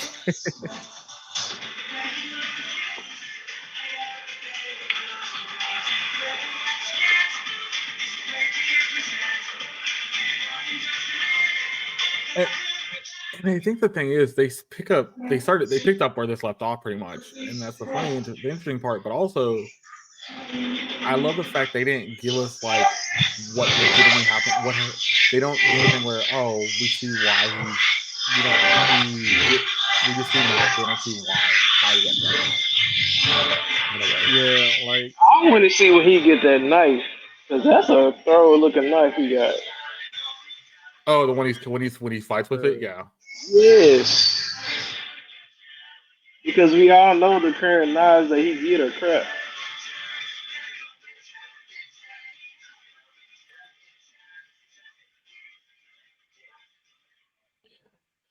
I'm just confused. He's so good now. Why he still wearing a hoodie? We don't see a lot of like his character change until later on. Like he still has Yeah, really but why does he not wear any armor at all though?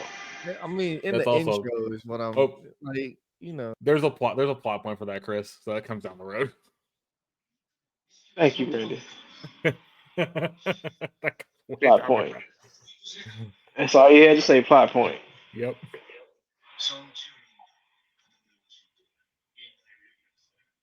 So Song retired. June Hee been traumatized since undergoing everything.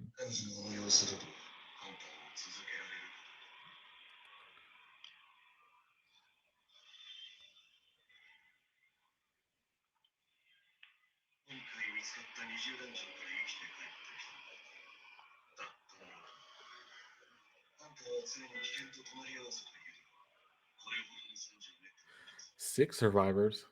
I thought there were only. Oh, because everybody ran out. That makes sense. That makes sense.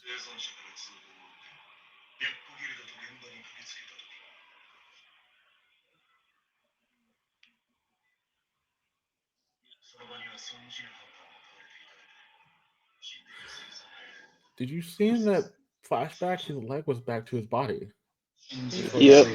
It was reattached there, but he still. You see his coat was bloodied.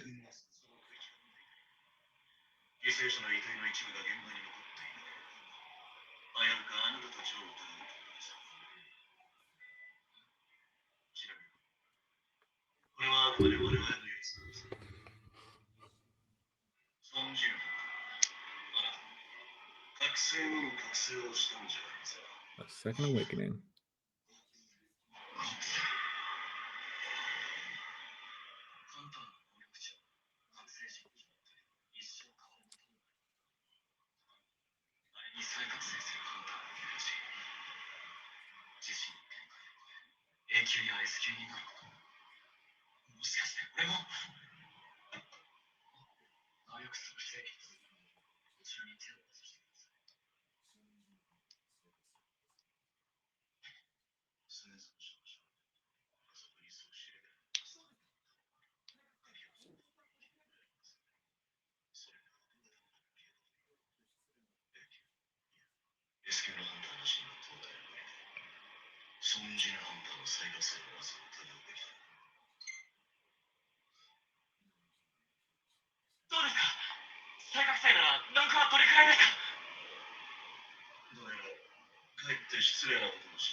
Yeah, even that line's like 70 is supposed to be the average. He's at a 10.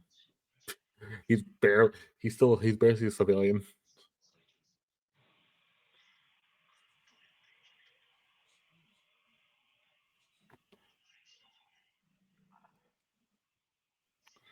There we go.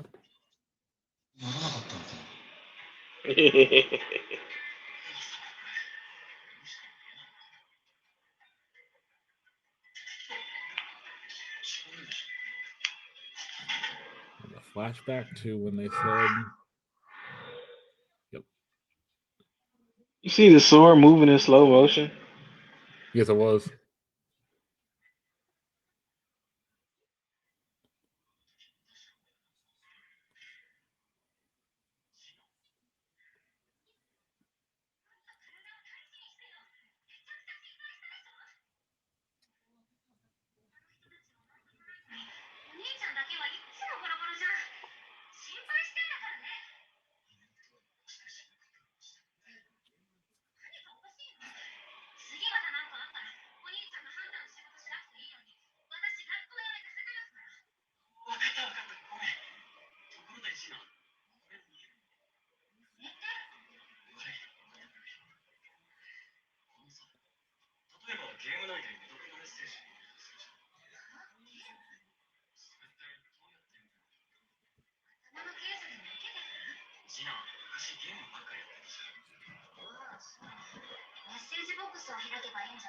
Yep.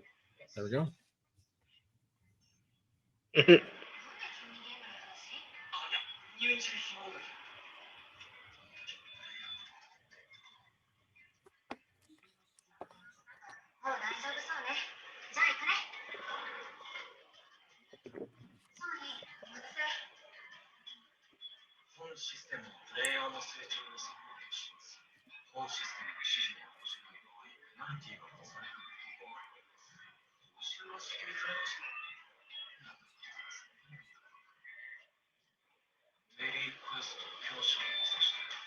Daily strength training has arrived. Now, isn't that the One Punch Man training?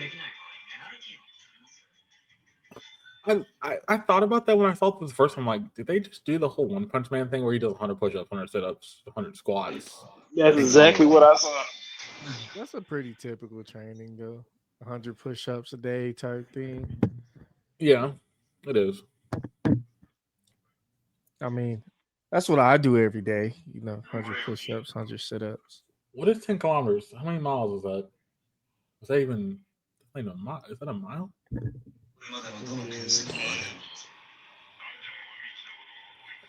Randy, you gonna let him slide with what he said? I didn't hear. I barely heard what he said. I was like, wait a minute, ain't nobody.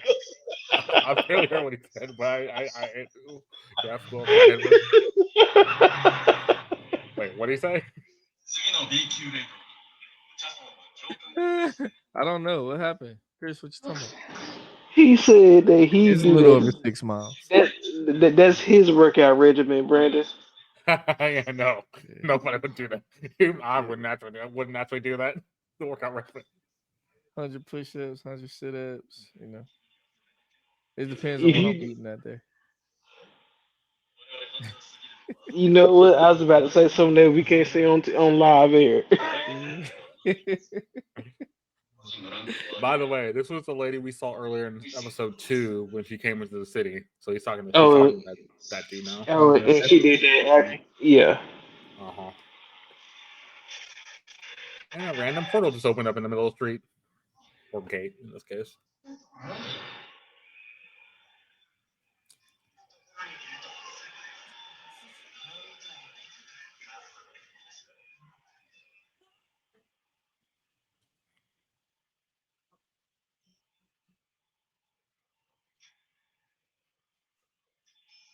Well, you didn't complete your strength training, so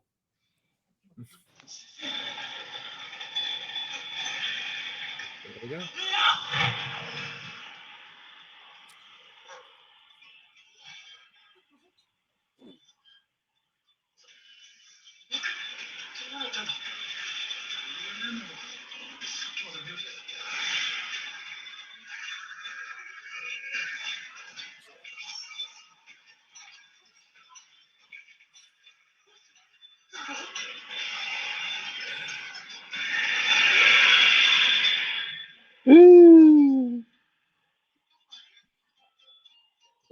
I bet you'll finish the training next time. Sure. Man, sorry. But here's the funny thing: those nurses walk in, it's like, "Where's the patient? Where'd he go?" And it's like, how do you explain the fact he's in another world? And was teleported there.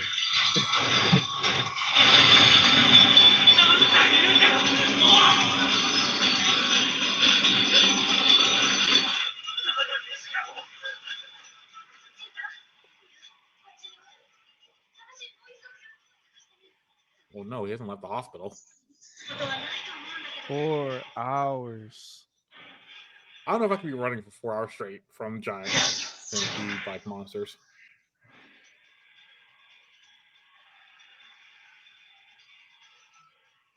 Yep, and you can teleport it back.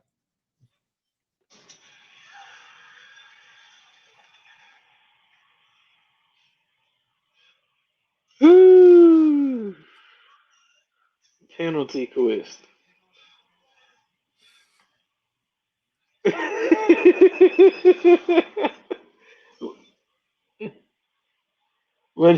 what you say, Deon? I bet you won't miss that again. I bet he won't.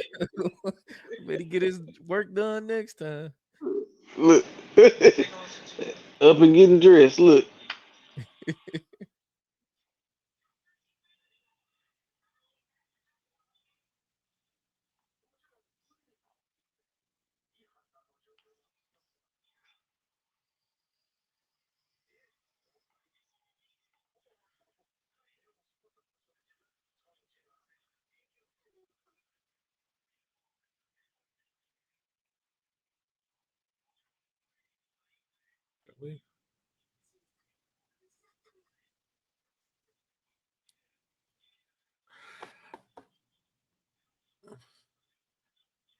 After what Jin he's been through, I would never want to go back to hunting. I don't know. I think I would just to try out these new skills they making me get. No, and Jin He, the healer, I wouldn't go Oh, back the for healer? her. Oh, The yeah. healer, I wouldn't go back for her sake. For his, like for Jin Woo, yeah, absolutely. For lose something like at her sake, I would feel like no. I would rather not. Yeah, no. Yeah, they're getting the exercise in. You gotta reach them goals. 10 Yes. kilometers.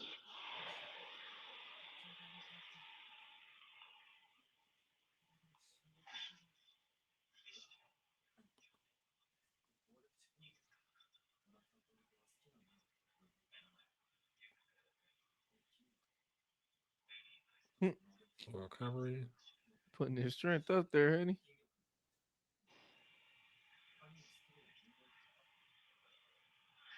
Yeah, yeah. So which skill would you put it into? Vitality. Intelligence and agility. Agility would be next. I think vitality and agility would be my first two. I want to do strength right away. I wouldn't do strength right away, but I would agree with Dion, but I would have to add perception in there. I love the fact he's talking about this, and everybody around's like, have you gone nuts?" Like it's kind of like, no, he hasn't. He hasn't gone nuts. He just can't. You don't. We wouldn't understand. Now he gets a key.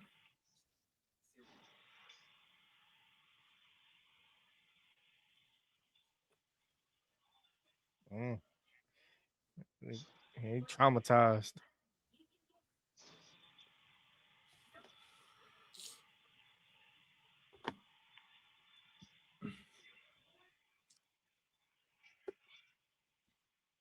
Ooh, PTSD is real.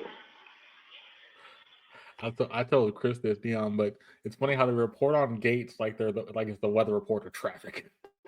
Just like they Right. report on, they just report on it's like a natural thing. It's like, It's just okay. so common. Like, yeah, this is today's weather. And also there's another gate.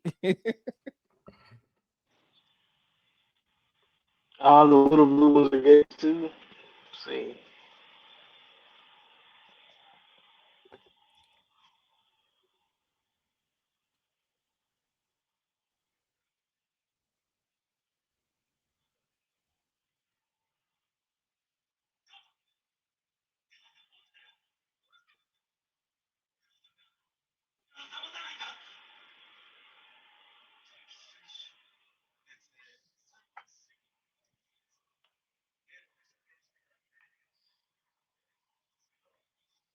Internal sleeping disease. Wow. You know, they could just call it a coma. Well, but they're still using the magic stuff, so I get what he's trying to say. It appears once all these gates have appeared. Okay, so just call it a magical coma. All right, yeah, fair, yeah, fair. A gate induced coma. I mean, each one of those work. I see what they're getting at, but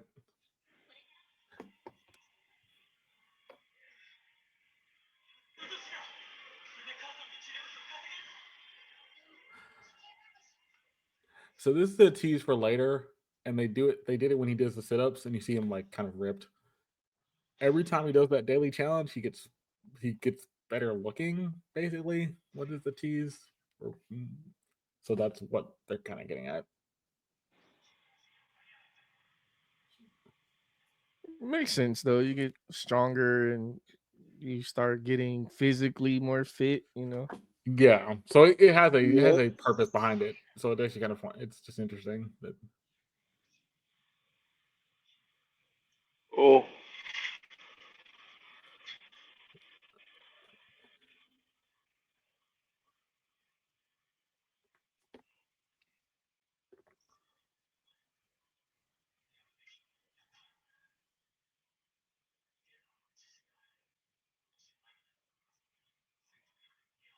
the lightning that cue that.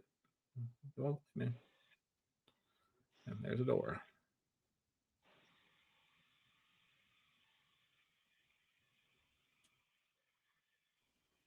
I'm oh, we glad he left the scared. hospital before he did that. Yeah,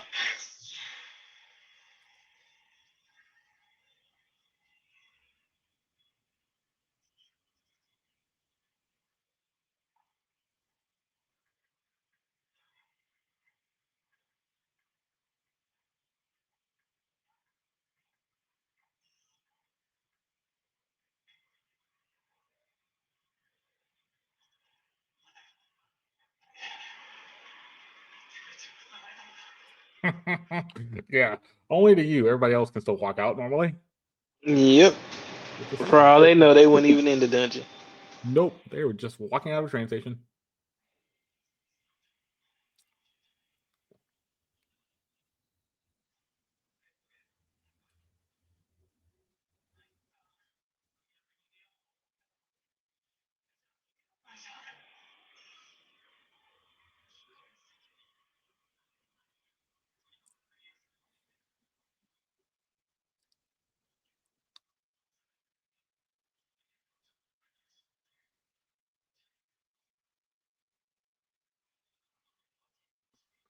Did he buy it? He bought a new knife? Yeah, Yes. He had to. The other one was destroyed. So. destroyed.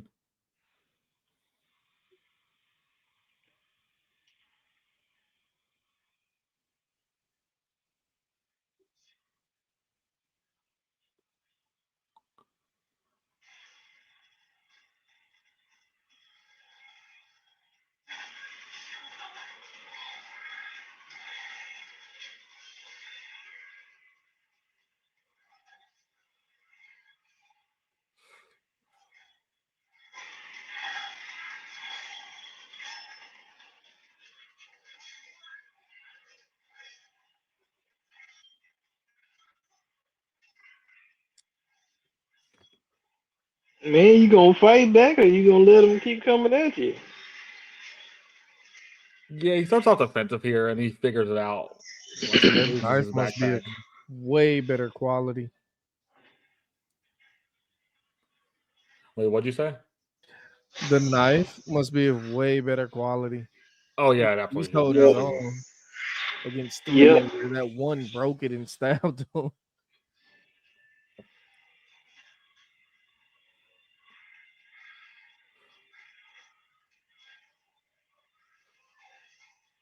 Ooh. Yep, he's getting more confidence.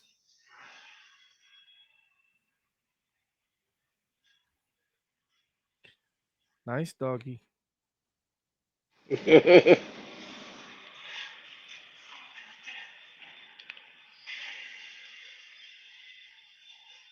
Oh, and it broke again.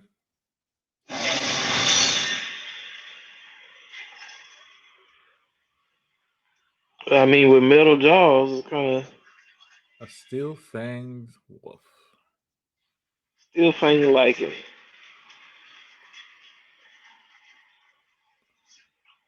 I don't blame you, bro. You ain't got no weapon.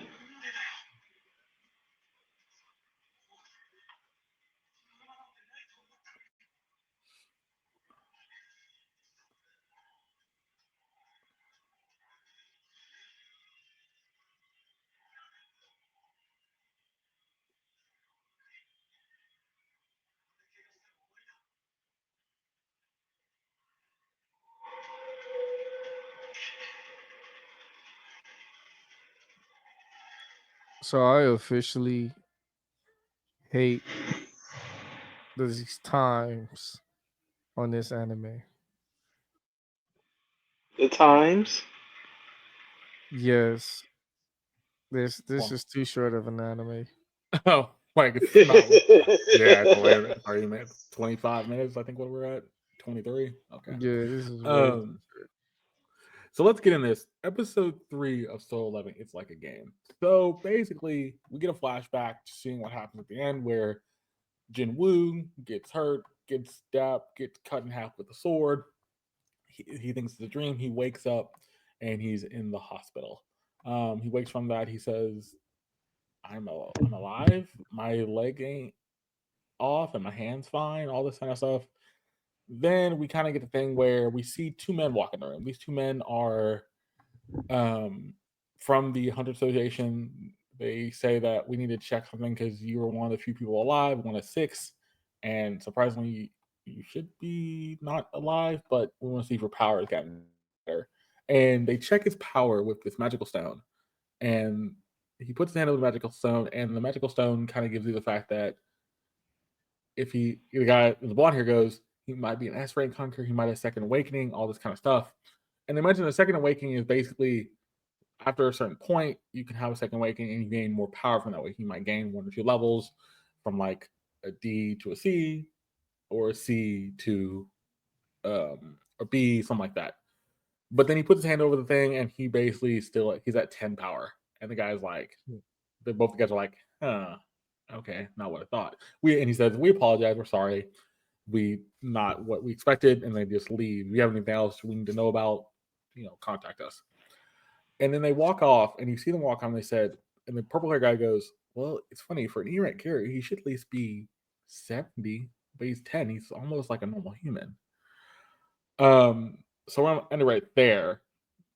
So I'm gonna start off with Chris. What do you think about this first section? Kind of like seeing Jin wake up, the fact that these two men come in and see about his power, and they figure out, oh, he didn't really change that much, and they kind of just leave. So for me, this was a crucial part on the direction of how they were going to take this anime. Like Mhm. this was going to determine what sets it apart from all these other ikaseis and animes that start off because technically this could technically started off almost the same way as Shield Hero as far as his leveling is concerned. Yeah. So seeing that part, seeing him wake up, and then the guys come in there just to test his power, it's like okay, this like I guess this is a normal thing. I'm like so yeah. Deon, what do you think about this first half, first section? Um, it's a little melodramatic. You got, I mean, we know what happened in the dungeon. We know about his injuries, but when we wake up, you see these agents come in, and their first thought is that you know question the party like they did something. Like what are you talking about? They're in a dungeon, not what what is there to question? You know. Then you see him talking about the other survivors, and he must be strong or whatever now because he's the only one that survived. But what about the other six survivors who ran out of this dungeon? You know, they don't. No one else knows what happened inside of this dungeon but him, and they couldn't have told him anything about how he survived because he doesn't even know how he survived. Mm-hmm. So it's just kind of it's a little off putting that they already are like, oh, he must be super strong because he survived. But I mean, survived what? You don't even know what he survived. Correct. Also, the mana stone thing, that's a little disheartening because I thought he might have been stronger just based off of, like I said it when we first watched it, the first episode. Like I think he's has better abilities. He's just poor. So to see Yeah, this, it's yeah. like, oh man. I will say this for that first part. So they do it here in this episode where they shoot the Mana Stone. I'm gonna use the same line I used earlier for something else Chris asked. It's a plot point for later, way Yeah. down the road actually, because it comes up again later because they check his power level later down the series. Yeah, I know in the webtoons I watched it was, but I didn't realize this beginning part Yeah, was so low. yeah. This beginning part's really kind of not. It gets Yeah. better as you get into it. That's the thing. Um, so from this point, it's kind of interesting. So Jin wakes up, he sees the message about the messages, and he's trying to touch it with like a touch screen, and doesn't really work. So then you see the thing about oh he remembers, oh wait, I had to accept yes because my heart was going to stop in 0.02 seconds. So then you see his sister walking. His sister asks if he's okay. She's like, you could hurt yourself really bad, and yet why do you keep doing this? If you're gonna keep doing this, you need to be more careful. She kind of berates him for it. Then he's like, wait, you play video games, sis. What do you do? How do you find out? How do you get? What do you mean? And she's like, how do you? And he's like, how do you open messages? And she's like, you just say open messages. And he says that, then messages open up. And then the reason she asked about, she's like, are you playing games in the hospital? It's like, no. And he's like, no, it's just boring here. So I'm just kind of thinking about that and doing other things. She leaves. She said, I'm glad you're okay. She leaves. She heads back to school.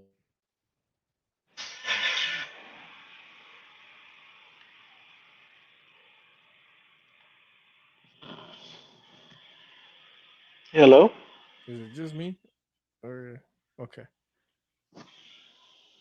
Brandon, did we lose you? Experiencing some technical difficulties. Yeah. All right. I don't know Well, if we're not sure if we're live or if he's live. right. Well, it says it's still recording, so he couldn't have dropped out completely, or we wouldn't be here. Right. It's still counting down on our end.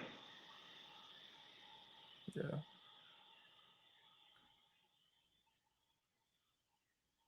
There it is. Ooh. He's gone. Okay. Well. There he is. That was weird. I don't know why it cut me out. It's odd. So basically, we see them talk about the daily quest and what he needs to do: 100 push-ups, 100 sit-ups, 100 squats, 10-kilometer run. There's a penalty if he doesn't do that within the 20. I think it's 24-hour period. They don't actually mention the time period, but they do see a clock later on. As this happening, we see the guys talk on the phone with one of the hunter association guys talking on the phone with one of the dudes, and he says, nothing really happened. We didn't see no change, so something must be up. Keep looking at it, and then the next thing we see is the S rank hunter kind of goes, you know what? Let's do this. I'm gonna work together with you. We can help train people. You're one of the best in the world. She's like, yeah, okay, I'll help, but I'm really not really here for that. And then the last thing I'm really going to talk about, we see the portal open up in the street, and then the new portal, and that's kind of where they're going to have more hunters try to go to this new portal. So I'm going to start off with Deon. What do you think about this next section where we get Jinwoo learning about what the messages are about and everything he has to do, but then we get the conversation between the S-rank hunter and the guy from the other guild, and the new portal opening up. I'm curious as to how they're going to develop that secondary story that they have going on with like the S rank hero girl, S rank hunter, I guess is what I would call her. Because this is not. They've been poking at it, but they haven't developed this side of the story yet. Yeah. But I do wish that at this point in time they would have let him play with his HUD a little bit more, so that we could see that develop a little bit more. They could have used this time a little bit better than just him opening up his messages. They could have displayed a little bit better. And I'll tell you why in the second part, why I wish they would have done that here when we get to the second part. But other than that, Chris, it's just information. I like it so far. Yeah. Chris, what do you think about this little section here? So, and this is the section following immediately after. So, in this whole little section, like where he's kind of like, sorry, he's kind of like discovering what he's capable of. He has to get help from his sister and everything, and then it's like, but once he opens up his notifications, it's like, okay, this is where he kind of puts his pieces together. It's like, okay, it's like a game. Yeah, but when game is your life, is it still a game? I don't know. So you literally have a daily quest, and it says penalty if not completed, and then you just kind of shove it off like, oh no, I'm in the hospital. I ain't doing that. So Okay. yes, that's the next thing we get at. He sees the daily quest thing. He's already sleeping, and then you see the thing pop up saying he didn't do the daily quest, so penalty happens. The room starts shaking. Jinwoo wakes up. He says earthquake. Nope, he gets teleported to his other world with giant centipede, poison spiders, or poison centipedes, and he literally is in this world for 4 hours. Can't do anything, just has to run. Has not enough ability to really fight these things off. Meanwhile, doctors, nurses are looking for him in the hospitals. Like, where'd he go? What happened to him?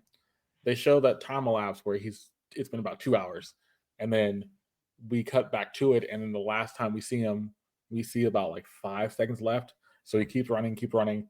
With 1 second left, he teleports back to the hospital room. You see him running you see him teleport as he's running. So you see the sand in the background on his feet, and he falls to the ground, kind of out of it, and he's just like, "How did I, survive that?" And then it says, "Oh, you completed the quest. Here's some rewards." Now, honestly, Go ahead. out of y'all two, would y'all survive that? A 4-hour survival gauntlet like that? Do y'all Absolutely think not. y'all would survive? Absolutely Are not. we asking if we were surviving this particular situation? Yes. I wouldn't have Absolutely been in not. this particular situation because I wouldn't have failed my dang on question in the first place. But, um. but I don't know. Probably not. That's Yeah. scary.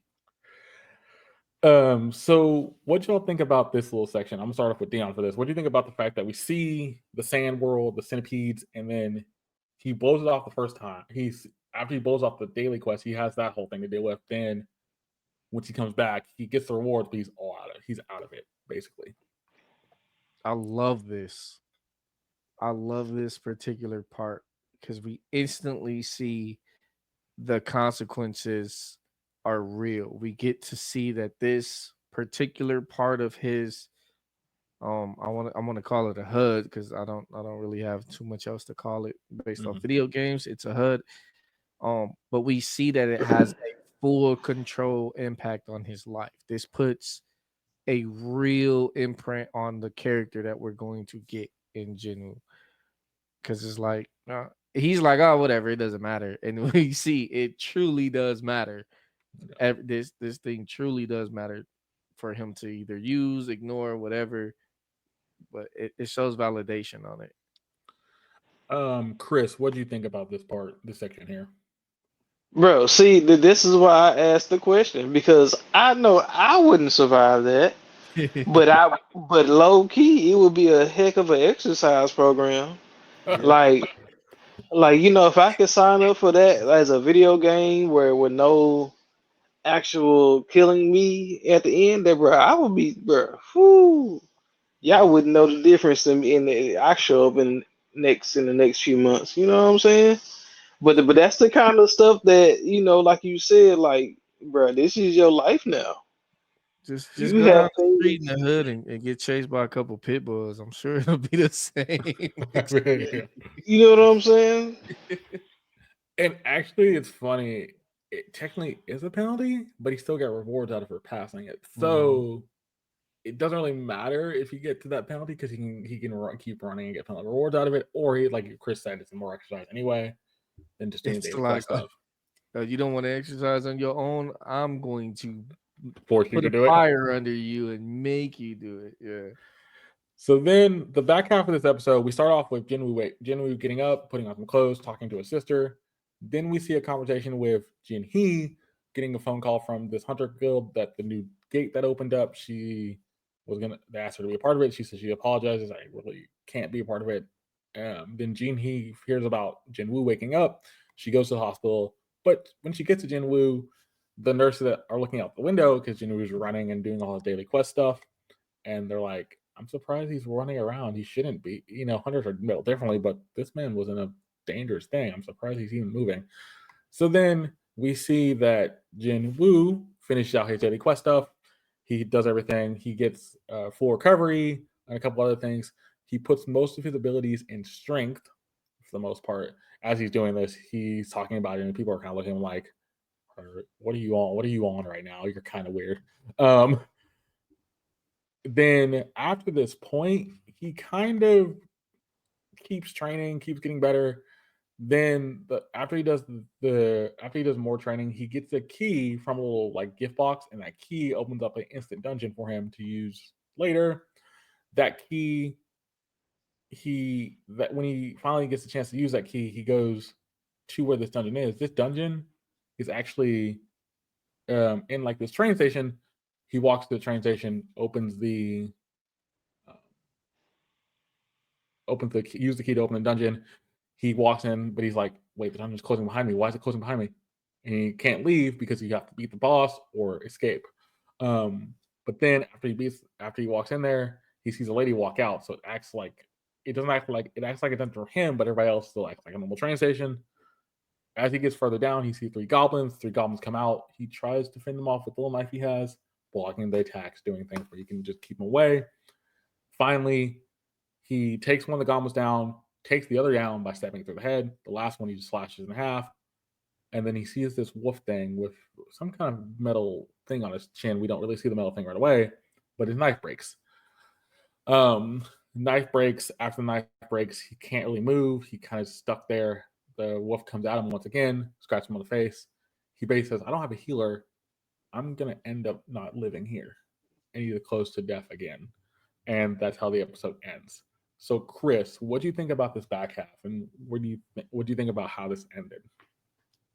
Okay, see, okay, like you started off in a hospital part. To me, that was a funny part because I'm over here thinking in America, people will not only stare at you, but they'll go ask the nurse, "Hey, what is he on, and what do I need to be on for me to get on that?"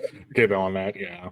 You know, you know. So that was the funny part. So, but then going into like the prizes that he gets, the rewards, those are worth it. And Brandon, they kind of don't the way that they heal his body. Don't they remind you of the other anime we started on? Oh The yes, wrong way to use healing magic. healing magic. Yes, it does. So the fact that he's recovering his body like that and breaking it down again the next day, he's rapidly, changing his body just to like, man, so, you see what I'm saying? So there are things, Mhm. and then like you said, he gets this key to his dungeon.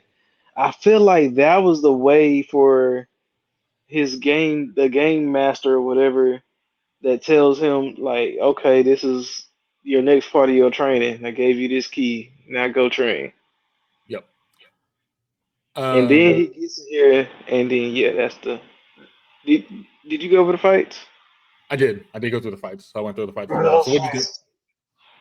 those fights were cool, bro. Like he, but like honestly, like I'm surprised. He did say he lost his confidence, so I get it.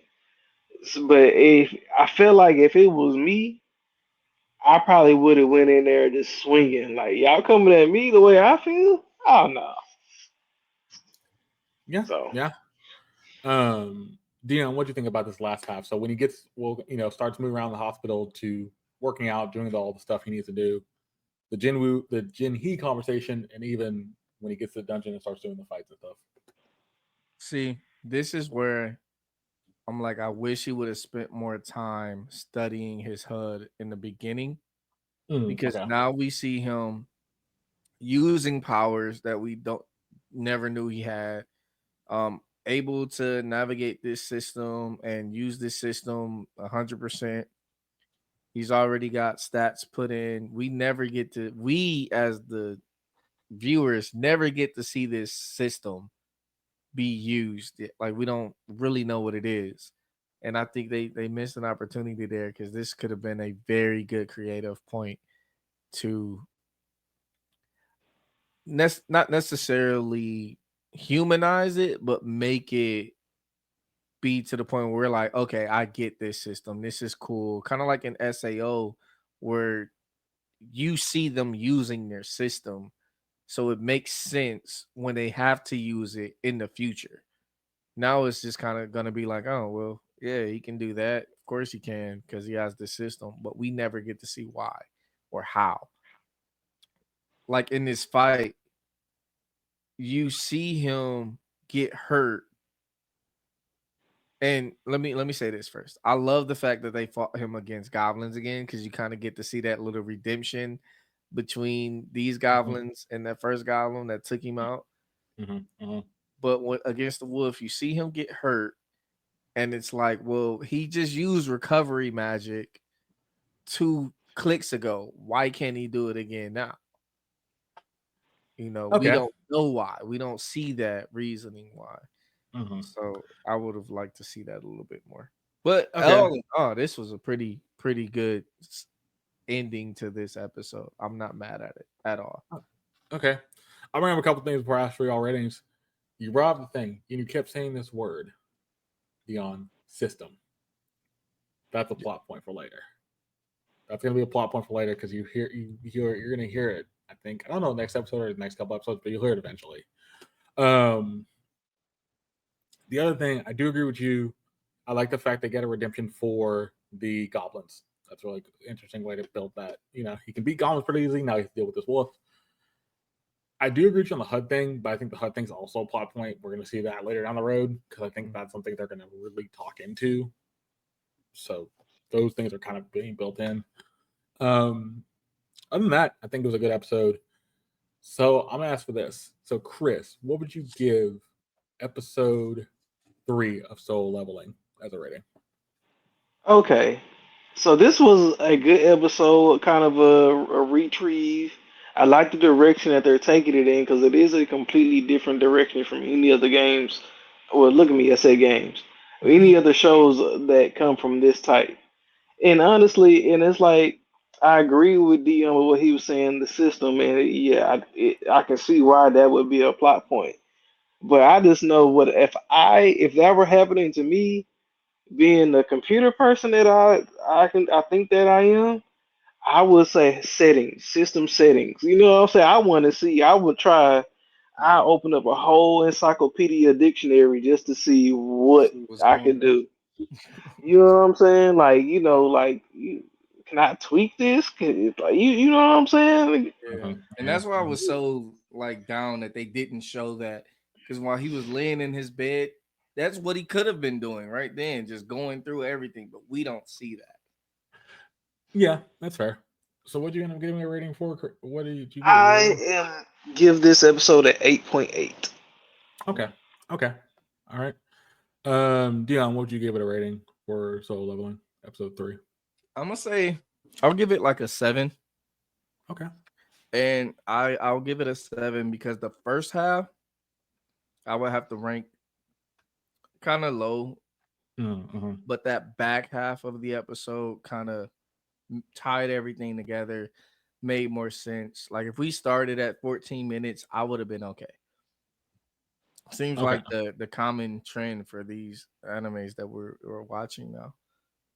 But the back half of this anime saved it for me. The front half, the conversations with the FBI, FIB looking guys, that was kind of pointless up until the point where you see his sister.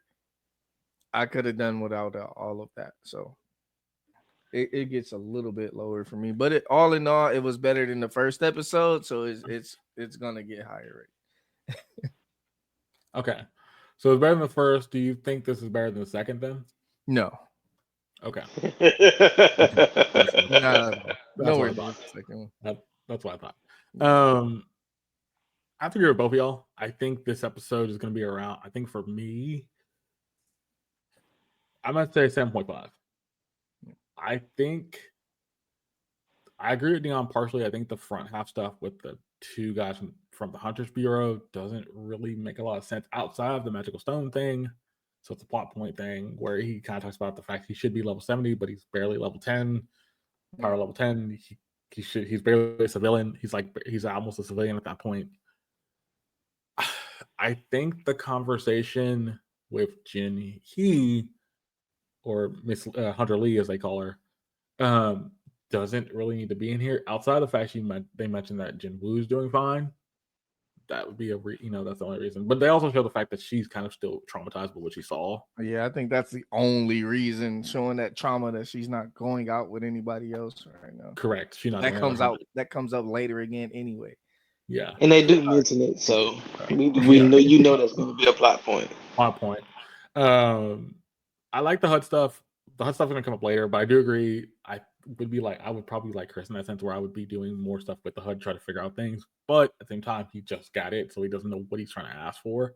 But the sister stuff kind of gives you that kind of sense of like, oh, okay, so I know what I need to ask for now. And that's Like as soon as you learned it was vocalized. Oh, okay. Yeah, he kind of got the understanding. Like honestly, like language settings. Think about it.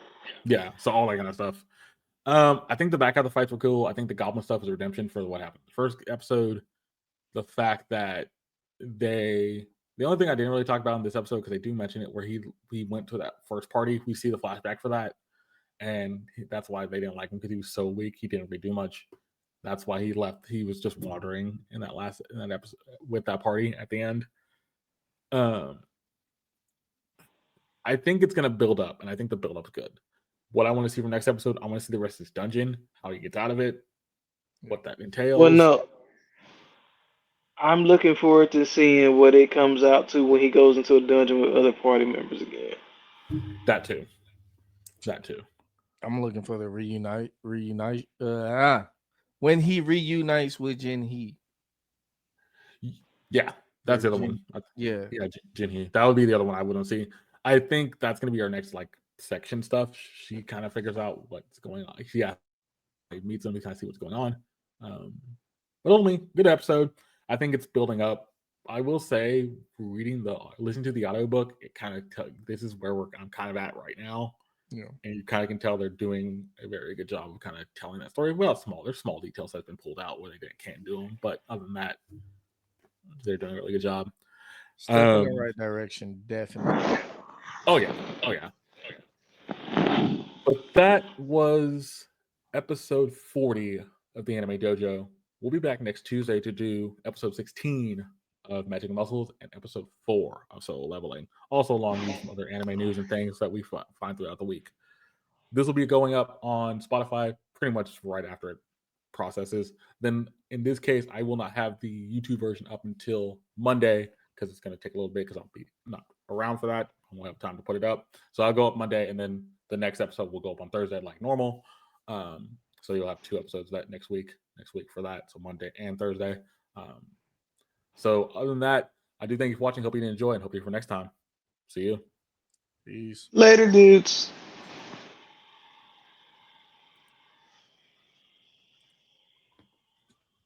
Hey, did anybody ever recognize the fact that